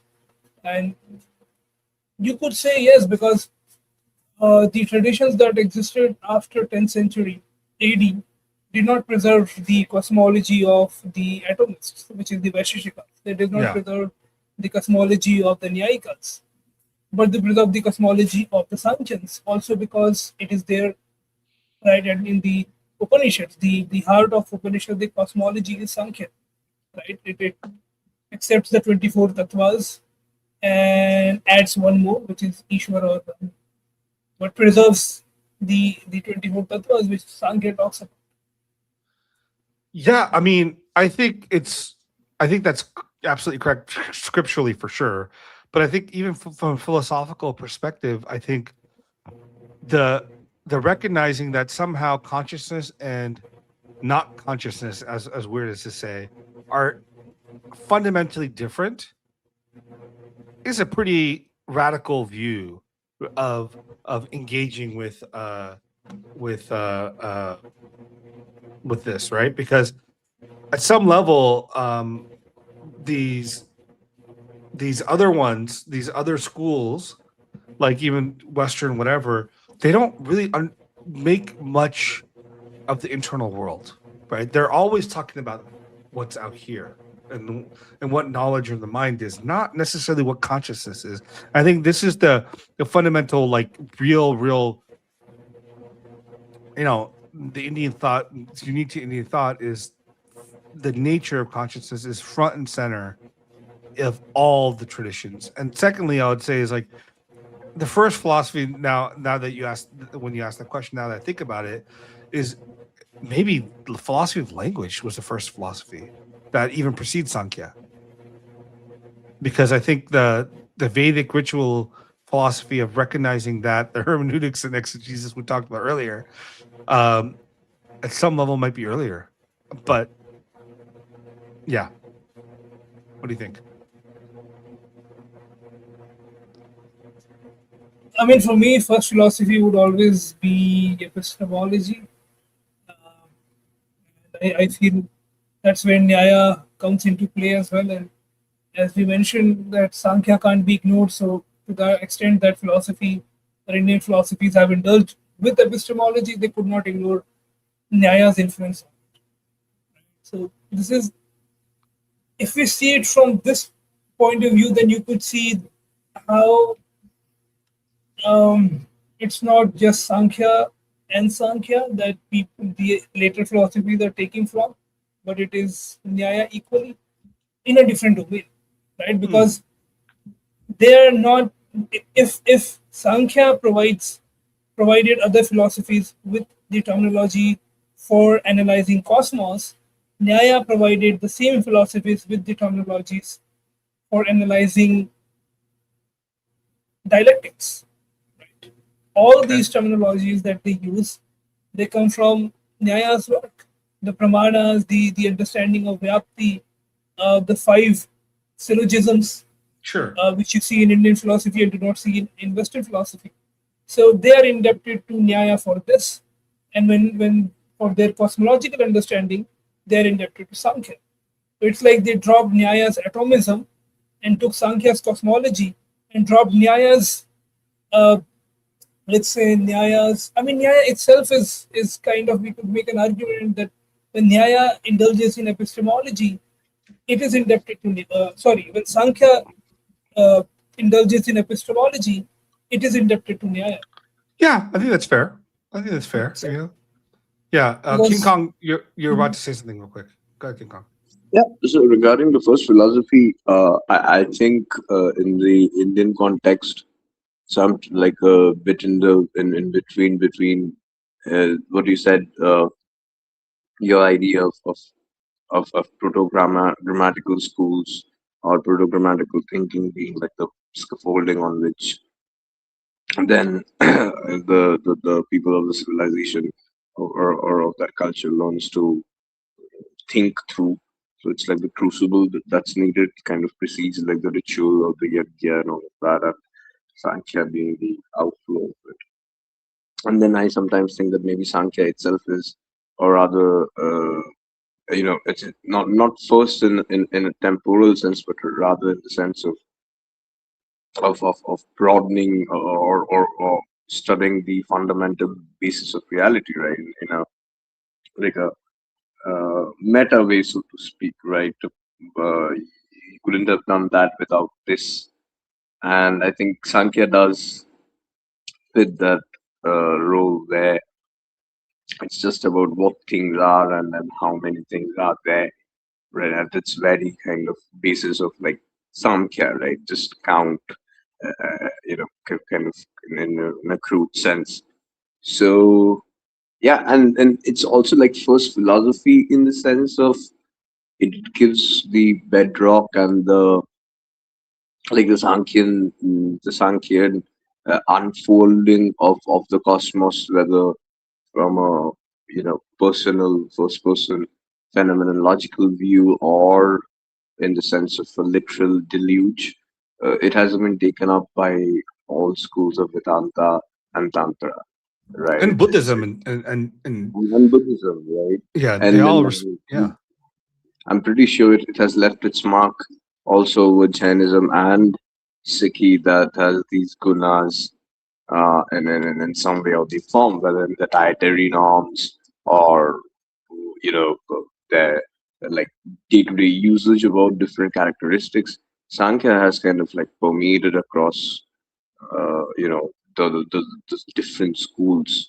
You just can't have uh, the 36 tattvas of the Shaiva and the Shakta schools without the 24 or the 25 Sankhyan ones. Right. So yeah, it's kind of crazy like how Sankhya still lives on in a different way. I just don't think it ever like just went away. It was always there. Yeah, yeah, I agree. I mean, with the amount of commentaries people have given on the Sankhya Karikas and in fact, even in Brahma Sutras and all these other stuff, it's Sankhya is present, even though it's not like a living school the same way as other schools are, but it's totally present, right? It's there. It's like the foundation in some sense of many of the philosophies. Um, all right, so let's jump into the next big. Vinny, do you have anything else on the epistemology that you want to discuss, or should we jump right into the theism aspect? Oh, let's go forward to theism. All right, let's do it then. Okay. Okay. So now, where is this? Sorry. There it is. Share. Okay. Cool. All right. We have. So we discussed earlier whether Sankhya is theistic or not. Now, Vineet, you think Sankhya of Ishvara Krishna is atheistic, correct?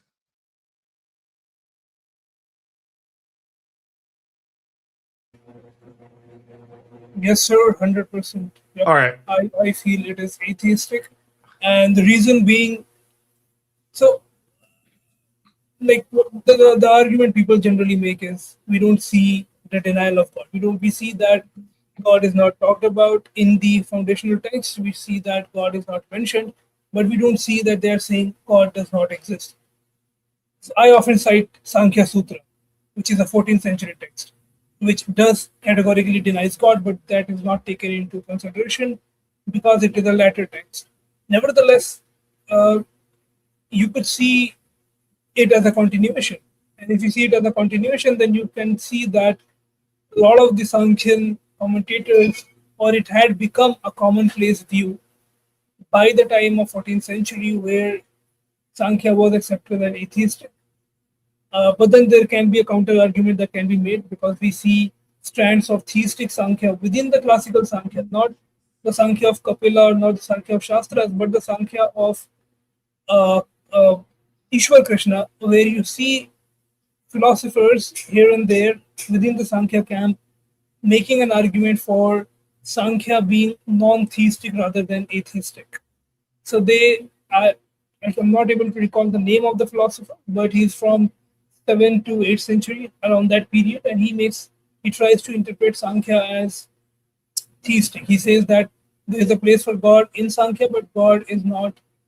God is a kind of a deistic God, Right. and the same yeah, and the same thing a lot of later commentators try to do as well. Vigyan Bhikshu, I guess, is the first one who gives a proper theistic flavor to the classical Sankhya of Ishwara Krishna.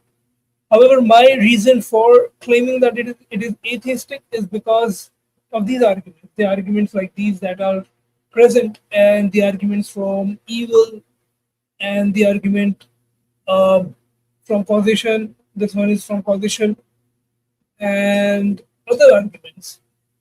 Together, you can see that if they were just non-theistic, why would they make positive arguments against God's existence?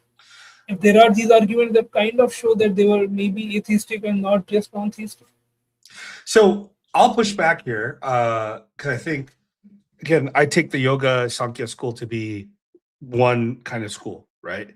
So Sankhya Karika's purpose is fundamentally for discerning Prakriti and Purusha from each other and getting to the state of uh, intellectually allowing for the Kaivalya nature of the Purusha to issue out or be recognized and awareness. So it's a much more, let's say, soteriological, rational soteriological, or let's see, based on reason and inference and intellectual pursuit. Now, yoga is built on the same Samkhya tradition and philosophy and idea, but it allows for, interesting enough, Ishvara, right? So I think this is important.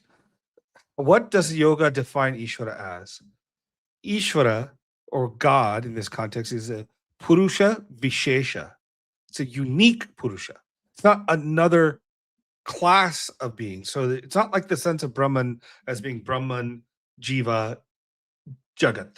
It's Purusha Prakriti of a special class of Purusha is Ishvara. It's what's unique about that Purusha. He has no klesha.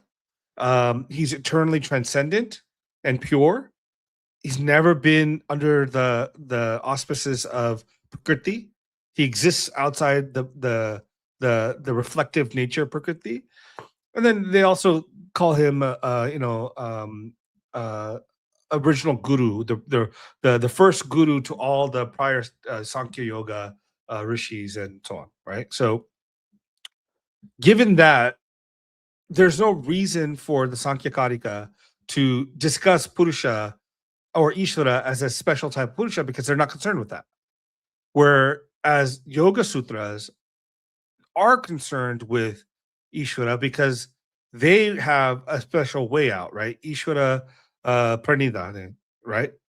That particular form of, let's say, some say that it's some sort of bhakti. It could be bhakti. It could be a purely meditative aspect, or it can be some sort of worship that is maybe intellectual, but maybe also like a element of loving. I mean, there's a lot of different interpretations here, but there's that element that's very important to yoga, right? Ishvara as a Purusha Vishesha is very important in the context of yoga, which is built on Sankhya and is connected to Sankhya deeply that way. So my argument is Sankhya is not atheistic. It doesn't necessarily care about Purusha or Ishvara because its concern is with only the two ontological distinct things, which is Prakriti and Purusha, not the special class of Purusha, which is Ishvara. What do you think? Vinit, King Kong?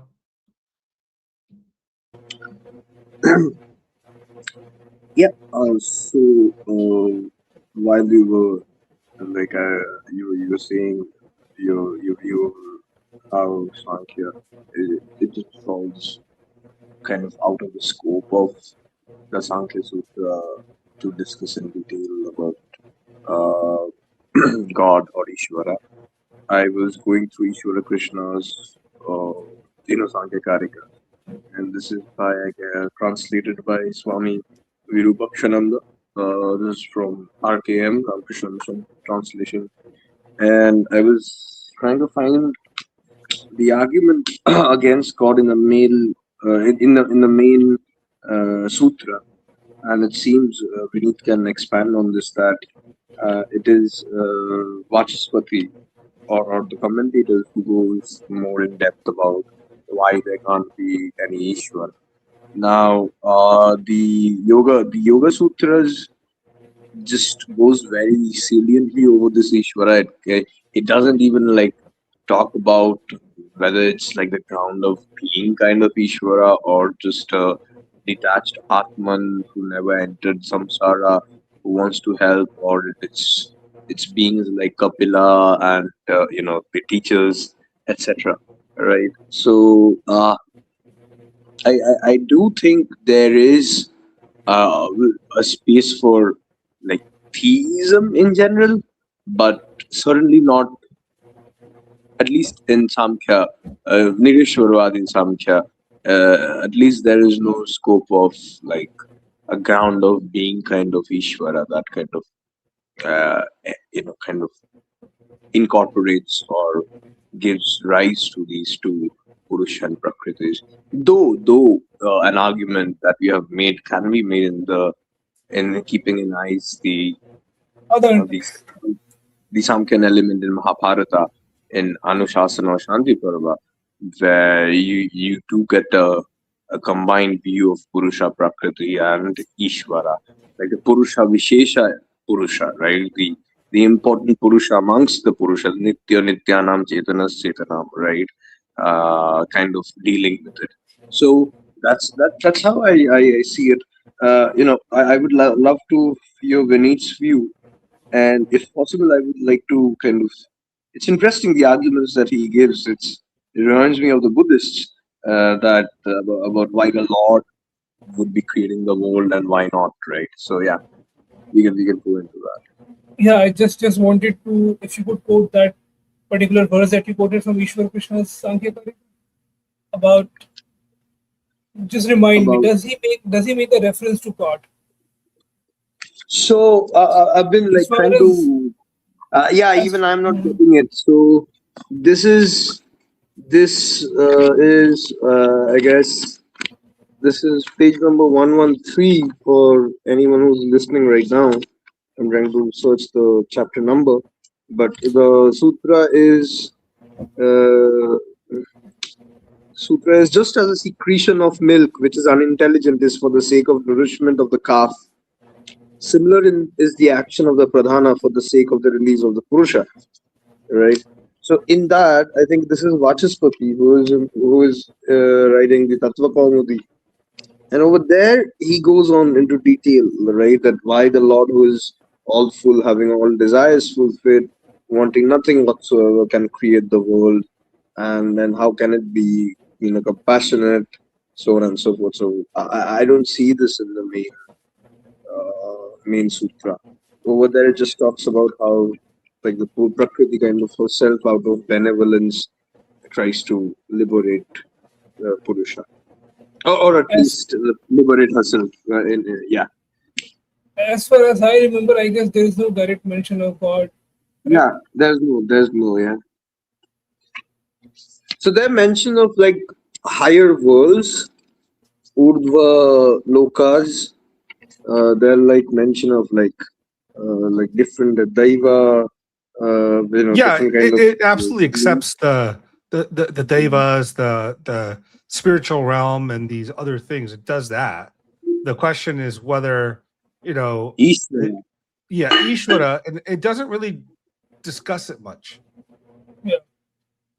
So, but again, like I say earlier, yeah, I do think the idea is present in obviously Yoga Sutras and the context of Purusha Vishesha, right? This unique Purusha that isn't like you said, King Kong, isn't the overarching ground of being that is, what we would find in Vedanta as Ishvara.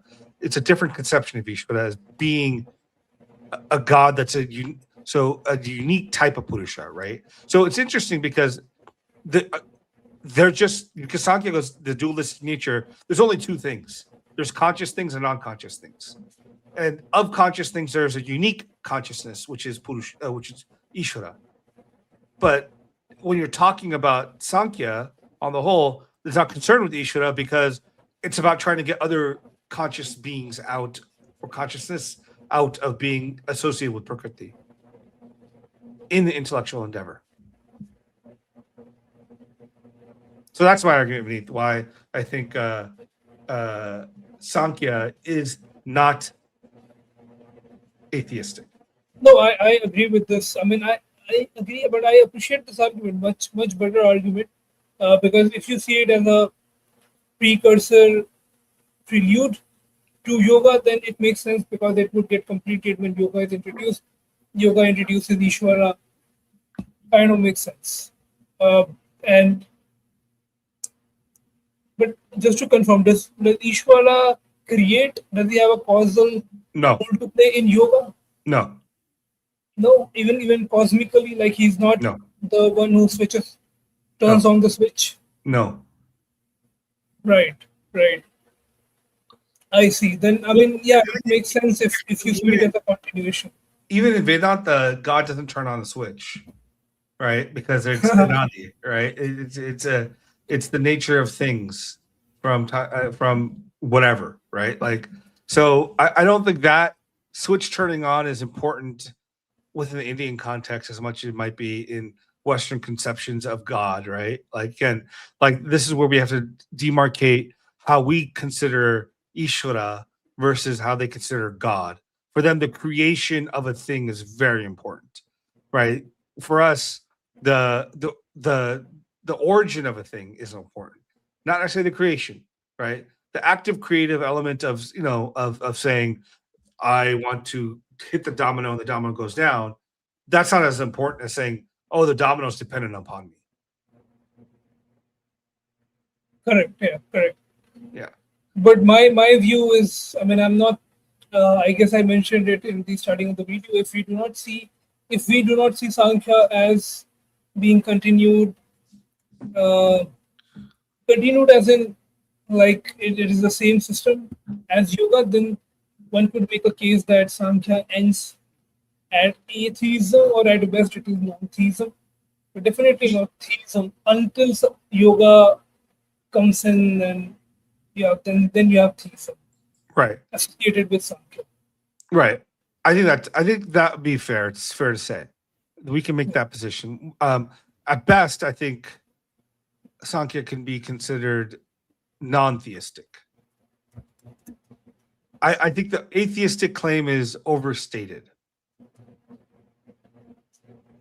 Well, I mean, I think non-theistic is a safe word to use for uh, like astic astika nirishwarvadins, if I may, right? In the idea that they deny Ishvara, but they don't deny any other. Like, Let's say, I'll give you an example. I don't even think Buddhists are atheistic. People love to say that, but I don't think they are.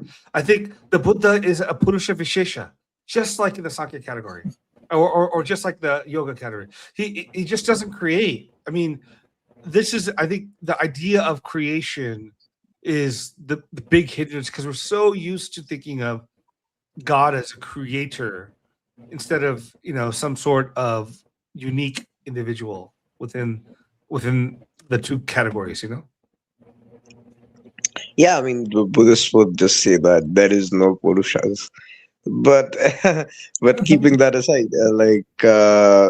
I feel even the Mimamsakas. So for me, the Sankhya worldview with its no god background gets its boost, and it's it comes its full circle kind of thing in the Mimamsaka view, because I personally feel there's certain tension between the correlation between Prakriti and Purusha, which the Mimamsakas solve through will within the soul itself, right? So the Purusha or the Jiva acts, but then there's no God, because we also, I think, in either it's in Tantra Vartika or Sloka Vartika that Kumarila gives certain similar arguments. So Yeah, but yeah, I don't think Kumarila. So I think Tattaloka, he's not opposed to a god. He just doesn't think it's necessary for the purpose of defending Vimamsa. the sanctity Yeah, of the Vedas. right. So I think sometimes people overstate the claim here. Is I think all the schools have some sense of Ishvara. They just don't give it the same importance that other schools and traditions do. And because of that, they're seen as being atheistic, which I don't know if that makes sense. Because even again, like Buddhism, Jainism, they're not atheistic in the sense of like there's no supernatural or some sort of greater being than us. It's just there's no creator, which in the sense of creation, almost all schools of Hindu thought are there's no creator per the sense of like ex nihilo. It all comes from that being, or in the case of Sankhya or yoga, it just exists separate from that being, right? Again, this is the point of Sankhya, which is Purushas and Prakriti, right? There's all these Purushas, there's Prakriti, but there's a special type of Purusha that is the supreme Purusha. Yeah. So this is verse 57 from Samkhya Gadika, and I'm not reading the entirety, but just certain parts. So I think this is Vachaspati for sure. Yeah, the Lord who is all full, having all his desires fulfilled, wanting in nothing whatsoever, can't have any selfish motive in creating this world. Nor can it be said that the Lord created the world out of compassion, because compassion implies the desire to alleviate others' pains. But prior to creation, the spirits would have no bodies, organs, and objects, and consequently no pain, no suffering. And to remove whose pain would the compassion of the Lord be roused? If it be said that the pain subsequent to creation is the cause of compassion, then it would lead to the vitiating position of interdependence that creation is due to compassion and compassion is due to creation. Further, if the creation was an act of compassion on the part of Ishvara, one would wish Ishvara to create only happy mortals and not beings with variegated experiences. If diversity of experience is said to be due to the diversity of action, then where is the necessity for the alleged superintendence of karma by an omniscient and omnipresent being? The absence of control by an insentient being would then mean that the deeds of man, which are inert, could have no manifestation, in which case there would be no production of their effects in the form of body, organs, and object, and the rest of all this world then be that there would be no pain too. So basically, the idea is that um, why would the Lord, who's all full, uh, like he's all filled in opulences and glory and everything, w- like the creation, if he creates, then it is due to selfish motive. There would be no other reason for that, right? Because, well, during the starting, before the starting of a kalpa, uh, we don't have creation of souls. We believe souls or jivas or purushas pre-existed. But even if that be the case, they did so without any bodies or any tangible experiences. So why didn't God keep them in that situation, right? This is the argument that Ishwar, that Vachaspati is taking bringing up. He could have kept them like that. And if the idea is that compassion is the reason why he's bringing them, then it is the cause pre-exists, the effect Creation. pre-exists Yeah. the cause, right? Kind of, yeah. It's like an interdependence. And so then he goes to say that Ishvara to create only happy mortals and not beings with variegated experiences. That it's kind of like an ought thing on Ishvara, that he must only create happy beings. To which I agree, and uh, that the Purushas are fundamentally happy, or rather Anandamaya entities, and not beings with and not beings with variegated experiences. This thing I disagree with, the fact that I think there's a certain value and good, right? If a god wants to maximize goods or value inducing experiences, then I think variegated experiences or variegation in itself, multiplicity, so to speak, of different emotional qualitative states is a value inducing thing within a possible world. So I think, yeah, I disagree with Vachaspati's, kind of critique in this, at least in this case, regarding why does he just not keep them in sleep before the starting of a kalpa. I feel that waking them up does much more better. Like it's not compassion in a very crude sense, but I think Vinit can shed some light on this. This is from I think he read this from the Dvaitin perspective, that uh, it is good that the jivas are resuscitated back into samsara, so that they can burn out their karmas and form new karmas according to their desires, and then God can help them reach their destinations. You can take the Madhva model at the end of it, or you can take any other one. So yeah, Vinit.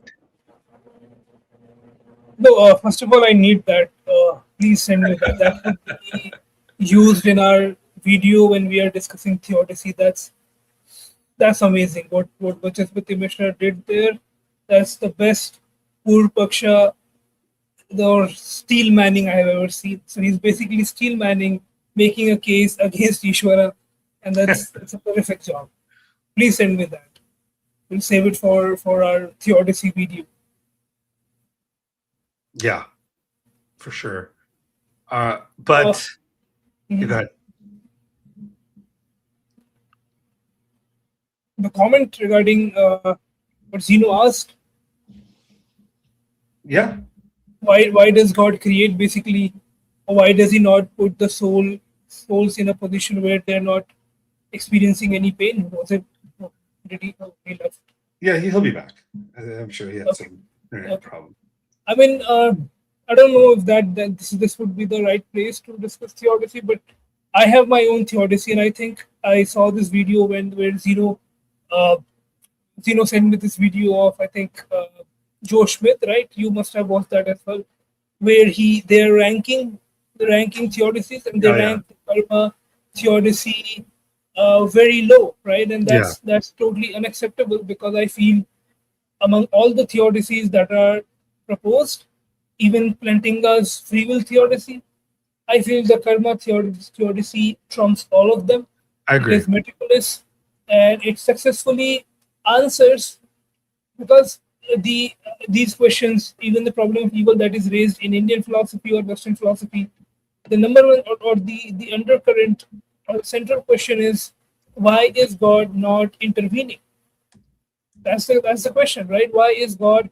That's the entire question, summation of the problem of evil. That there Right. is evil. Why is God not intervening? Why is God not interfering? And karma, in my view, is the best solution, because if God were to intervene, that would mean that, and karma plus beginningless samsara, if these two together, they are, I think they do the best job in answering the problem of people, because But let's table the problem because that's a whole nother podcast that we spend a lot yeah, of time on. yeah, Now, yeah, I would we should. recommend, if you haven't read A.L. Herman, The Problem of Evil Yes, Indian Thought, which is fantastic. But yes. yeah, so that's He that's defends a he defends karma, right? I yeah, guess.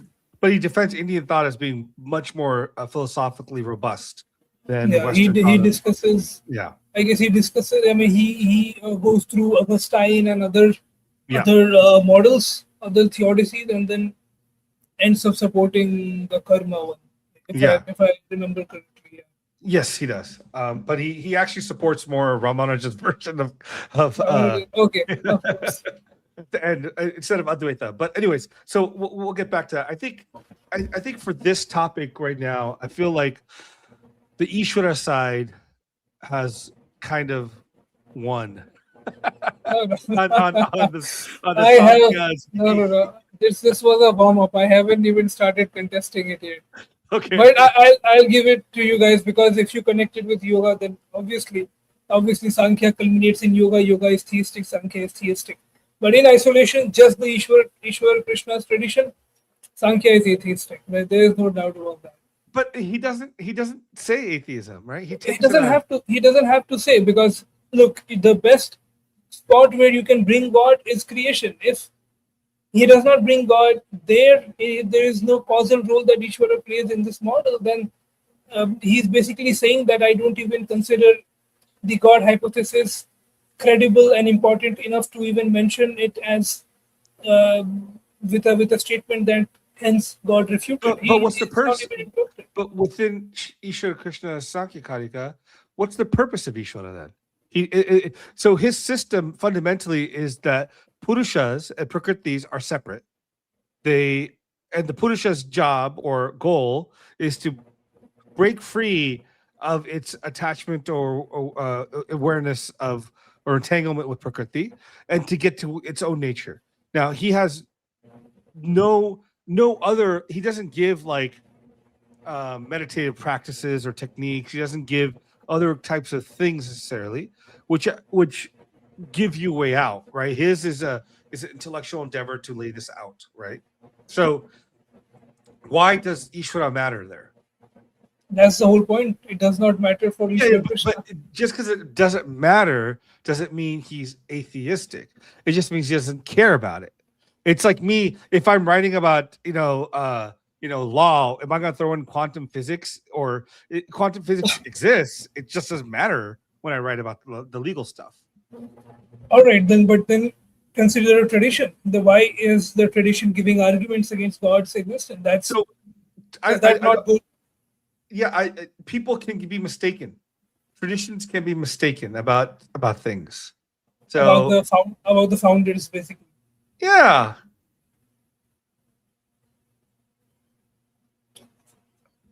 That's my view. I take the view that people can get things wrong. I mean, all these people are fallible, but one person accepting one incorrect thing takes that, runs with it, and that becomes like the standard. I mean, I have my own motives in arguing that Sankhya is atheistic, perhaps because I think if we can, first of all, it is atheistic, right? But let's just say that why I want to make the case, because I feel it widens the scope of Hinduism. It incorporates the umbrella, spreads over the entire, all the ways of relating to reality, and that is what makes Hinduism inclusive. So if we can say, and I would like to say that Sankhya is atheistic, Vaisheshika is atheistic, before it got merged with Nyaya. Buddhism is atheistic, Jainism is atheistic, to make it, not just to make it more appealing, but this is one of the reasons, apart from the fact that it is atheistic, one of the reasons why I would argue that it is atheistic, because you have a religion, have a culture where atheism flourished. Yeah, but so you're making a circular argument here, and you're actually bringing a couple strands that I don't think make sense in terms of this particular argument, because number one, you can have atheism and still say, yeah, there's God somewhere, but why should you care, right? Like, at some level, Charvakas are not saying there's no God. There's like, even if there is one, who cares?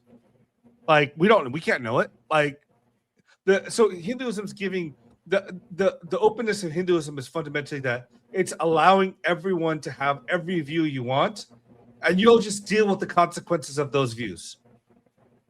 Right? You want to be atheistic? Go be atheistic. Go do that. Your still karma is going to play out. I mean, ultimately, it's like saying, hey, you don't know you have a mom and dad, but you're running around saying, I don't have a mom and dad. But you have a mom and dad. You can run around and say, I don't have parents, but you came from a parent. So what Hinduism ultimately, I think, its position is, you can take any of these positions across within our traditions. You just, ultimately, our tradition is going to say, there is a God. You don't have to acknowledge him. You're right. Maybe you can't know him. Maybe there's no way to prove him. Maybe there's no way to connect with them based upon your karmic consequences. But you're a product of your karma. Good luck. And then go to town. So I think this idea of saying that we want it to be atheistic because it broadens Hinduism, I don't think Hinduism needs to be broadened. It just it allows for these things to exist in it without saying you're going to hell, you're going to hell, you're going to hell. No, you're wrong. No, it's going to say from one angle. So from the angle of some angle, yeah, there is no God. Fine, because if you consider Brahman God, then maybe like the term God concept doesn't apply to Brahman. Okay, then I think I would quote Sankhya Sutra. Sankhya Sutra is an authoritative text, and it denies that God exists. But it's fine in that tradition, in that particular strand of Sankhya, you're correct. But I don't think Ishvara Krishna Sankhya has a position on this one way or the other. But then it is still more closer to atheism than theism. At least that you would accept. I don't think so. I think it's just it doesn't care.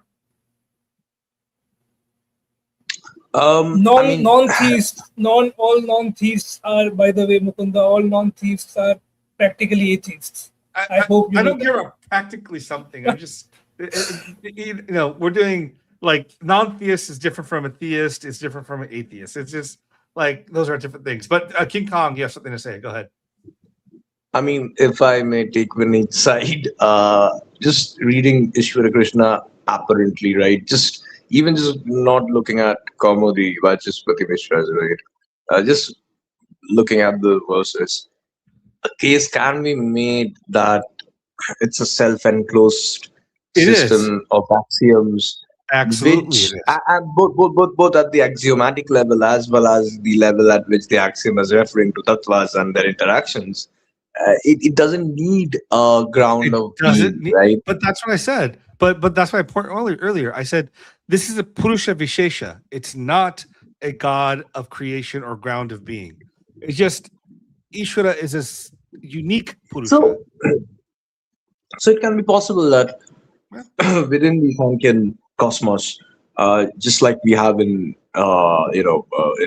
in different universes within Marvel or DC, that there are these different beings that are superhuman, that are at different strands at levels of realities, but they are not creators of reality, so to speak. They are Yeah, just part and parcel of the tides of vicissitudes of correct. samsara and dances of prakriti, right?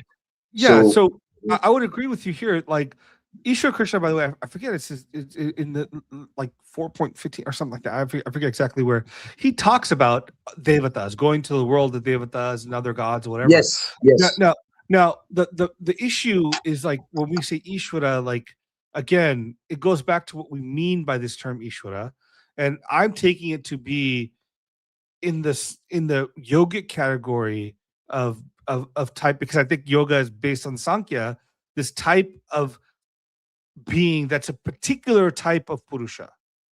It's a particular, but it's the only one. It's the only type aside from every other Purusha that's uniquely different. So this Ishvara is uniquely different from all of the Purushas. Yeah, So I think it's perfectly kosher within the Sankhyan worldview of accepting I mean, incorporating probably to. I'm using that to drive my point home, but it's already there, as you said, within the system of the seven lokas, the devas, these entities, right? And I think it's taken within the later Sankhyan commentators about Brahma, Hiranyagarbha, Maheshwara, all of them being Purushas, but you're just looking at the Prakriti, uh, the cloak of Prakriti, right? Of those particular beings.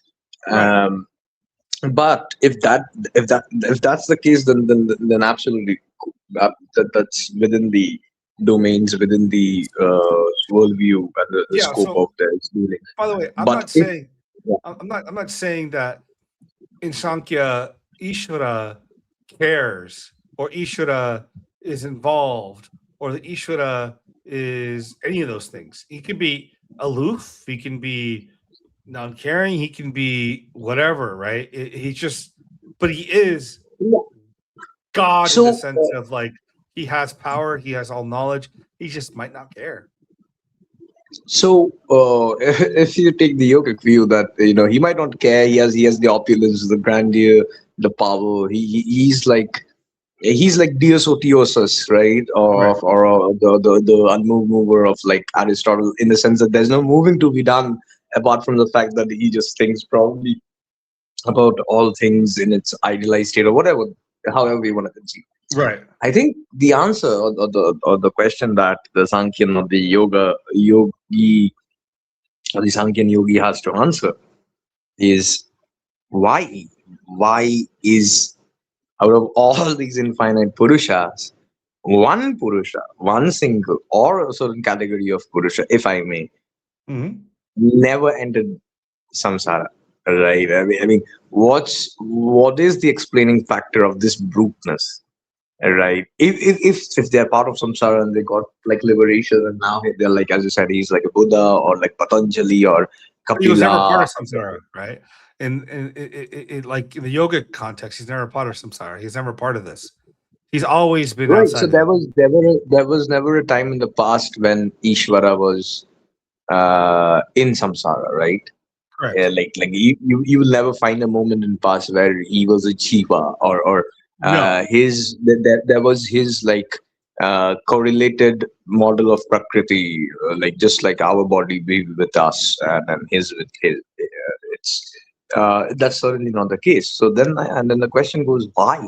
Why out of Nitya Nityanam, like out of all the eternals, why is this one so like this? It never entered, or who knows, right? But the response would be because he's Ishvara. I mean, I mean, I can understand because it is it's because there are tautological, but yeah, it is tautology, right? At some level, we end up when you talk about a self-existent thing or something like that, it is a tautology, right? At some point, yeah. I think there. it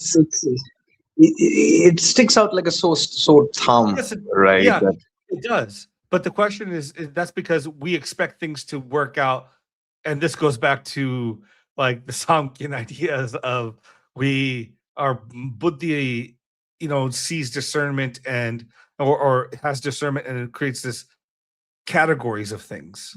And again, we expect these categories to fit. Right. Yeah. And in this context, Ishvara should be explainable, and maybe he's not. And by the way, I'm not saying that this is what the Sankhya Karika doesn't even give us any glimpse if there is or is not Ishvara. I'm just saying that it's agnostic towards Ishvara. It doesn't care. Not that it's atheistic. It could be atheistic. It works in spite of it. Yeah, but it's just like you said earlier. It's a self-contained system, right? The idea in Sankhya is just there's Purusha Prakriti. This is the universe. This is how it plays out. If there is a special type of Purusha, he's not worth discussing for this particular purpose. Now, it could be the case there is no special type of Purusha, and it is atheistic. But I was just saying I don't think it has either or position. Yeah. Vinit? Oh, it's probably getting late there too. We should probably close it up soon. Vinit, you there? You might have run away. Oh, yes, I'm here. Give me a Okay, there you are.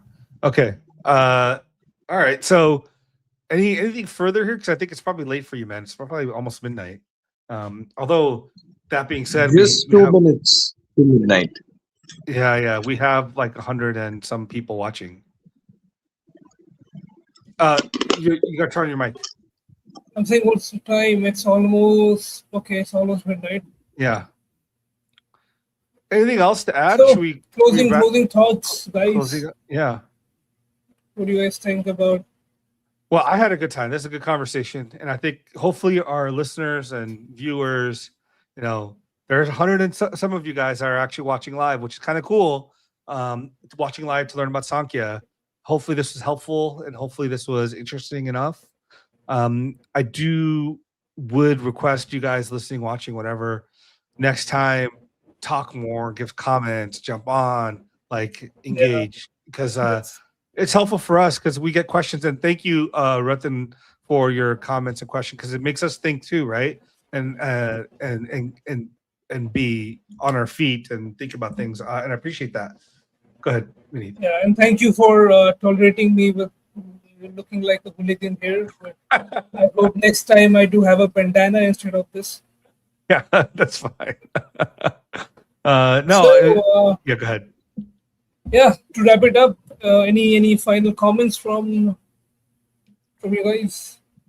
Mukunda, Oh no, absolutely! Like I love today's stream. After a long time, due to certain personal reasons, I apologize for some glitches and like dropping off in between.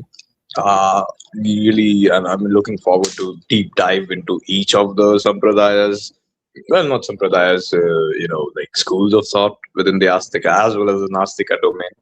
So yeah, looking forward to it, man. Love this part. Yeah, theist, non-theist. This reminded me of an issue.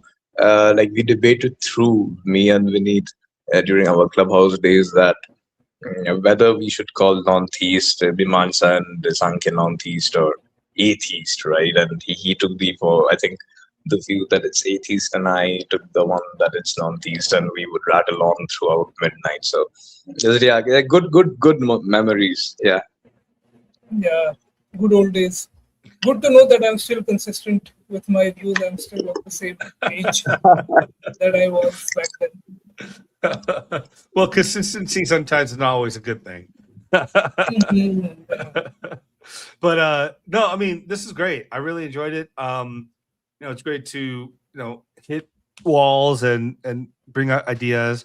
I think next time should we do like yoga, focus on yoga specifically, or I feel like that'll be interesting too. And maybe spend some time. We could read through the Yoga Sutra separately, and then come to the conversation and bring our thoughts on yoga. Although we touched upon some yoga today, it was just very, very, very shallow. I don't know if it's worth it or if we should do something else, but let's talk about that. We'll also take a poll from people listening, and what they want for us to talk about. But yeah, this is great. Thank you guys. You're welcome. Thank you to Mukunda. Thank you too. Have a great Thank you. weekend. Yeah. So I'll do the extra. You guys just wait up and we'll talk in a second. Okay. All right. Thanks everyone for listening, watching. Bye, guys. Take care. Yeah. And then, have a wonderful weekend and look forward to you guys joining us next time.